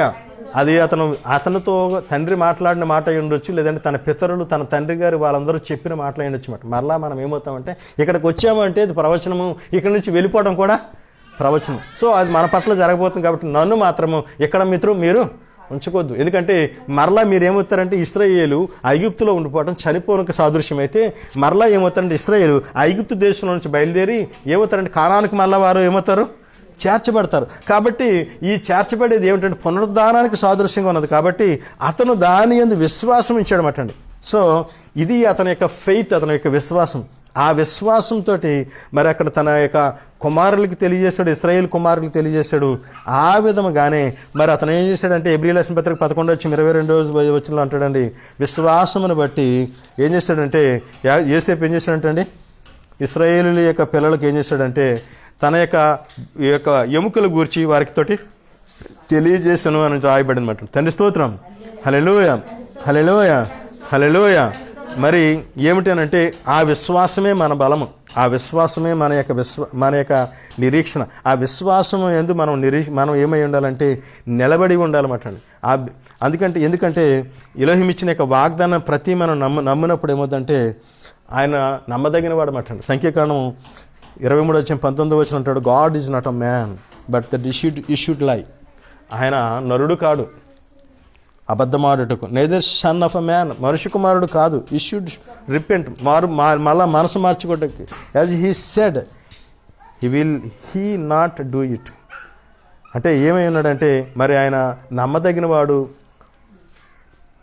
వాడు కాబట్టి మనము ఆయన మాట ఏంది మనం నమ్మగలిగితే మనల్ని కూడా ఏం చేస్తారంటే తన ప్రజలతో ఈ చివరి దినంలో జరగబోయేదాన్ని మన యందు నెరవేరుస్తామట. అందుకని అంటాడు అంటండి, ఆయనకు అసాధ్యమైనది ఏదియో లేదు అంటాడు. అదే హెబ్రీయుల రాసిన పత్రిక 6:18 సో మరి ఏ విధంగా అయితే నిర్గమాకాండం 13:19 మరి చెప్పినట్టుగా మోషే ఏం చేస్తాడంటే యోసేపు యొక్క ఎముకలను తీసుకుని అతను బయలుదేరి వెళ్ళినట్టుగా మనం చూస్తున్నాం. God will surely visit you and you shall carry up my bones away from here with you. ఆయన మిమ్మల్ని నిశ్చయంగా ఏం చేస్తాడండి, దర్శిస్తాడు అని చెప్పాడు అనమాట. మరి అదే విధంగా మరి అతను నమ్మినట్టుగానే అతను అక్కడ చేర్చబడ్డాడు, తన ప్రజలతో చేర్చబడ్డాడు. మరి తర్వాత అతను నమ్మినట్టుగానే ఎందుకు అతను అక్కడికి తీసుకువెళ్ళాడు అన్న ఒక మాట మనం ఆలోచిస్తే, ఎందుకంటే అక్కడ ఏముందండి, పునరుద్ధానము. తండ్రి స్తోత్రం, హల్లెలూయా హల్లెలూయా హల్లెలూయా. మొదటిది నెరవేరింది. ఏమిటంటే మనం ఇక్కడి నుంచి వెళ్తామని అన్నాడు, వాళ్ళు వెళ్ళారు. మీరు అక్కడ పెట్టండి అన్నాడు, వాళ్ళు పెట్టారు. రెండవది ఏం జరగాలంటే అతను అక్కడ ఎందుకు పెట్టబడ్డాడు అంటే అక్కడ పునరుద్ధానం అన్నదని అతను నమ్మాడు. అతను మెస్సీ యొక్క పునరుద్ధానం కోసం చూస్తున్నాడు. అప్పుడు మనం అందరం ఏమవుతామంటే మరి పునరుద్ధానం చెందబడి మెస్సీ యొక్క రాజ్యంలో మనము చేర్చబడతాం. అటు యొక్క నిరీక్షణతో మనం ముందుకు వెళ్తాం. ఈ యొక్క చివరి ఈ యొక్క తోరాలో మొదటి గ్రంథం పూర్తి అయిపోయినప్పుడు ఇశ్రాయేలు అందరూ ఒక మాట చెప్తారట. నాతో చెప్పండి, ఖజక్ వే నిట్స్ ఖజక్ అంటే ఏమిటంటే బలంగా ఉండండి, బహుధైర్యంగా ఉండండి. వీ విల్ బి స్ట్రెంత్ అండి. మనము బలపరచబడతాం. ఎందుకంటే మనం బలపరచబడి ఇశ్రాయేలుతో ఐక్యం చేయబడబడి ఆ రోజు కోసం మనం ఎదురు చూద్దాం. తండ్రి తన మాటలు దీవించి ఆస్వాదించును గాక. ప్రార్థన చేసుకుందాం. మహోన్నతమైన తండ్రి, మహాధికారి, జీవాధిపతి, జీవంగల తండ్రి, భూమి ఆకాశం సృష్టించిన సృష్టికర్త అదన ఎలోహారు తమ పరిశుద్ధమైన నాను బట్టి తమకు స్తుతులు స్తోత్రములు తెలియజేస్తున్నాం తండ్రి. నా తండ్రి యొక్క మధ్యాహ్న కాలం సమయంలో తండ్రి నేను ఆ పరిశుద్ధ భాగంలో వయేకి అనే భాగం చదువుకుంటే మీరు మాకు ఇచ్చిన గొప్ప ధన్యతను బట్టి మీ స్తోత్రం చెల్లిస్తున్నాం తండ్రి. నేను తండ్రి అతను తండ్రి జీవించి ఉన్నాడు అని చెప్పబడిన మాదిరిగా తండ్రి మెస్సీయ వారు జీవించే ఉన్నాడని మీరు మాకు తెలియజేసినందుకు స్తోత్రం చెల్లిస్తున్నారు. మెస్సీయ వారు జీవించే ఉన్నారు తండ్రి. నీ ముఖమును నేను ఇంకా చూచేది నన్ను అనుకోనలేదు అని మరి ఇశ్రాయేలు ఏ విధముగా తండ్రి మరి యోసేపు గురించి చెప్పబడిందో తండ్రి, అదే విధంగా మరి నేటి ఇశ్రాయేలీలు కూడా తండ్రి మరి యెషువాను చూస్తారని వారు అనుకోలేదు తండ్రి. కానీ మరి తండ్రి మరి తప్పనిసరిగా అది జరుగుతుందని తండ్రి మీ వాక్యం ద్వారా మీరు మాతో మాట్లాడినందుకు స్తోత్రం చెల్లిస్తున్నా తండ్రి. నేను తండ్రి ఆ యొక్క తండ్రి రాక కోసం, ఆ యొక్క నిరీక్షణ కోసం, ఆ ప్రవచన నెరవేర్పు కోసం మేము తండ్రి ఎదురు చూసేవారుగా మమ్మల్ని ఉంచి నడిపించమని అడుగుతున్నాం తండ్రి. నేను భయంకరమైన దినాల్లో మేము ఉన్నాం తండ్రి. నేను తండ్రి భయంకరమైన తండ్రి విధంగా తండ్రి అనేకులు చనిపోవచ్చున్నారు తండ్రి. నేను తండ్రి మీదకు చేర్చుకుంటున్నందుకు మీ స్తోత్రం చెల్లిస్తున్నా నేను తండ్రి మరి మా సహోదరుల యొక్క తల్లిగారు చనిపోయాను తండ్రి, వారికి తండ్రి మీరే ఆదరణ దయచేసినారని నమ్ముచున్నాం, మీ స్తోత్రం చెల్లిస్తున్నాం తండ్రి. వారి కుటుంబానికి మీ ఆదరణ దయచేసినారని నమ్ముచున్నాం, మీ స్తోత్రం చెల్లిస్తున్నాం తండ్రి. నేను మీరు స్థిరపరిచి బలపరిచి వారు మీరు ఎందుకు తండ్రి నన్ను ఖజక్ నిట్స్ ఖజక్ అని చెప్పిన తండ్రి. నేను తండ్రి బలముగా ధైర్యంగా ఉండండి, మనము బలపరచబడతామని సెలవిచ్చిన వాగ్దానాన్ని బట్టి మీ స్తోత్రం చెల్లిస్తున్నా తండ్రి. మమ్మల్ని బలపరిచేవారు మీరైనది స్తోత్రం చెల్లిస్తున్నా తండ్రి. మరి మా సహోదరులు జోసెఫ్ జాన్ గారిని తండ్రి శని గారిని మీరు దర్శించి ఆరోగ్యవంతం నడిపి సహాయం చేయమని అడుగుతున్నాం తండ్రి. నేను తండ్రి నా సహోదరులు బట్టి ప్రార్థన చేసిన తండ్రి ప్రతి ఒక్కరిని మీరు దర్శించి మీ వెలుగులో ఉంచి నడిపించమని అడుగుతున్నాం తండ్రి. మీ వాక్యపు వెలుగును మాకు దయచేసి చివరి దినంలో జరగబోయే తండ్రి నేను నెరవేర్పులో మేము ఉంచబడినట్లుగా మమ్మల్ని సిద్ధపాటు చేయమని అడుగుతున్నాం తండ్రి. నేను తండ్రి కృత నిబంధన అంటే తండ్రి ఏదో క్రొత్తగా రాయబడినది కాదు కానీ తండ్రి ఇశ్రాయేలు ఊర్చి ఉదాహరణలతో తెలియచేయబడిన గ్రంథమని మేము తెలుసుకోగలిగినట్లు మా కన్నులు విప్పి నడిపించమని అడుగుతున్నాం తండ్రి. అనేకమైన విషయాలు మీ త్వరలో మాకు తెలియజేస్తున్నందుకు స్తోత్రం. ఈ చివరి దినాలు మీ బిడ్డలతో ఐక్యపరుస్తున్నందుకు మీ స్తోత్రం. మీకు ఇష్టలుగా మమ్మల్ని నడిపించమని మీ తండ్రి వేడుకొంచున్నాం తండ్రి. దర్శించండి నాన్న ప్రతి ఒక్కరిని మీరు స్థిరపరిచి బలపరిచి మీకు ఇష్టలుగా చేయమని, మీరు మహిమ ఘనత ప్రభావం పొందమని నానా తండ్రి, మీ ప్రజలను ఇశ్రాయేలు మరి దీవించి ఆశ్రయించమని, ఇశ్రాయేలు సమస్త రోగులు స్వస్థపరచదని వారు తండ్రి, వారిని తండ్రి మమ్మల్ని మా సహోదరులు కూడా మీరు ముట్టి స్వస్థపరిచి నడిపించమని, శక్తితో నింపి నడిపించమని, సహాయం చేయమని, సమస్త మహిమ ఘనత మరికి అర్పిస్తూ తమ కుమారుడు మా రక్షక విమోచకుడు యేసు మెస్సీ వారి నామమున అడిగి వేడుకొంచున్నాము పరమ తండ్రి. అందరికీ షలోమ్ అండి.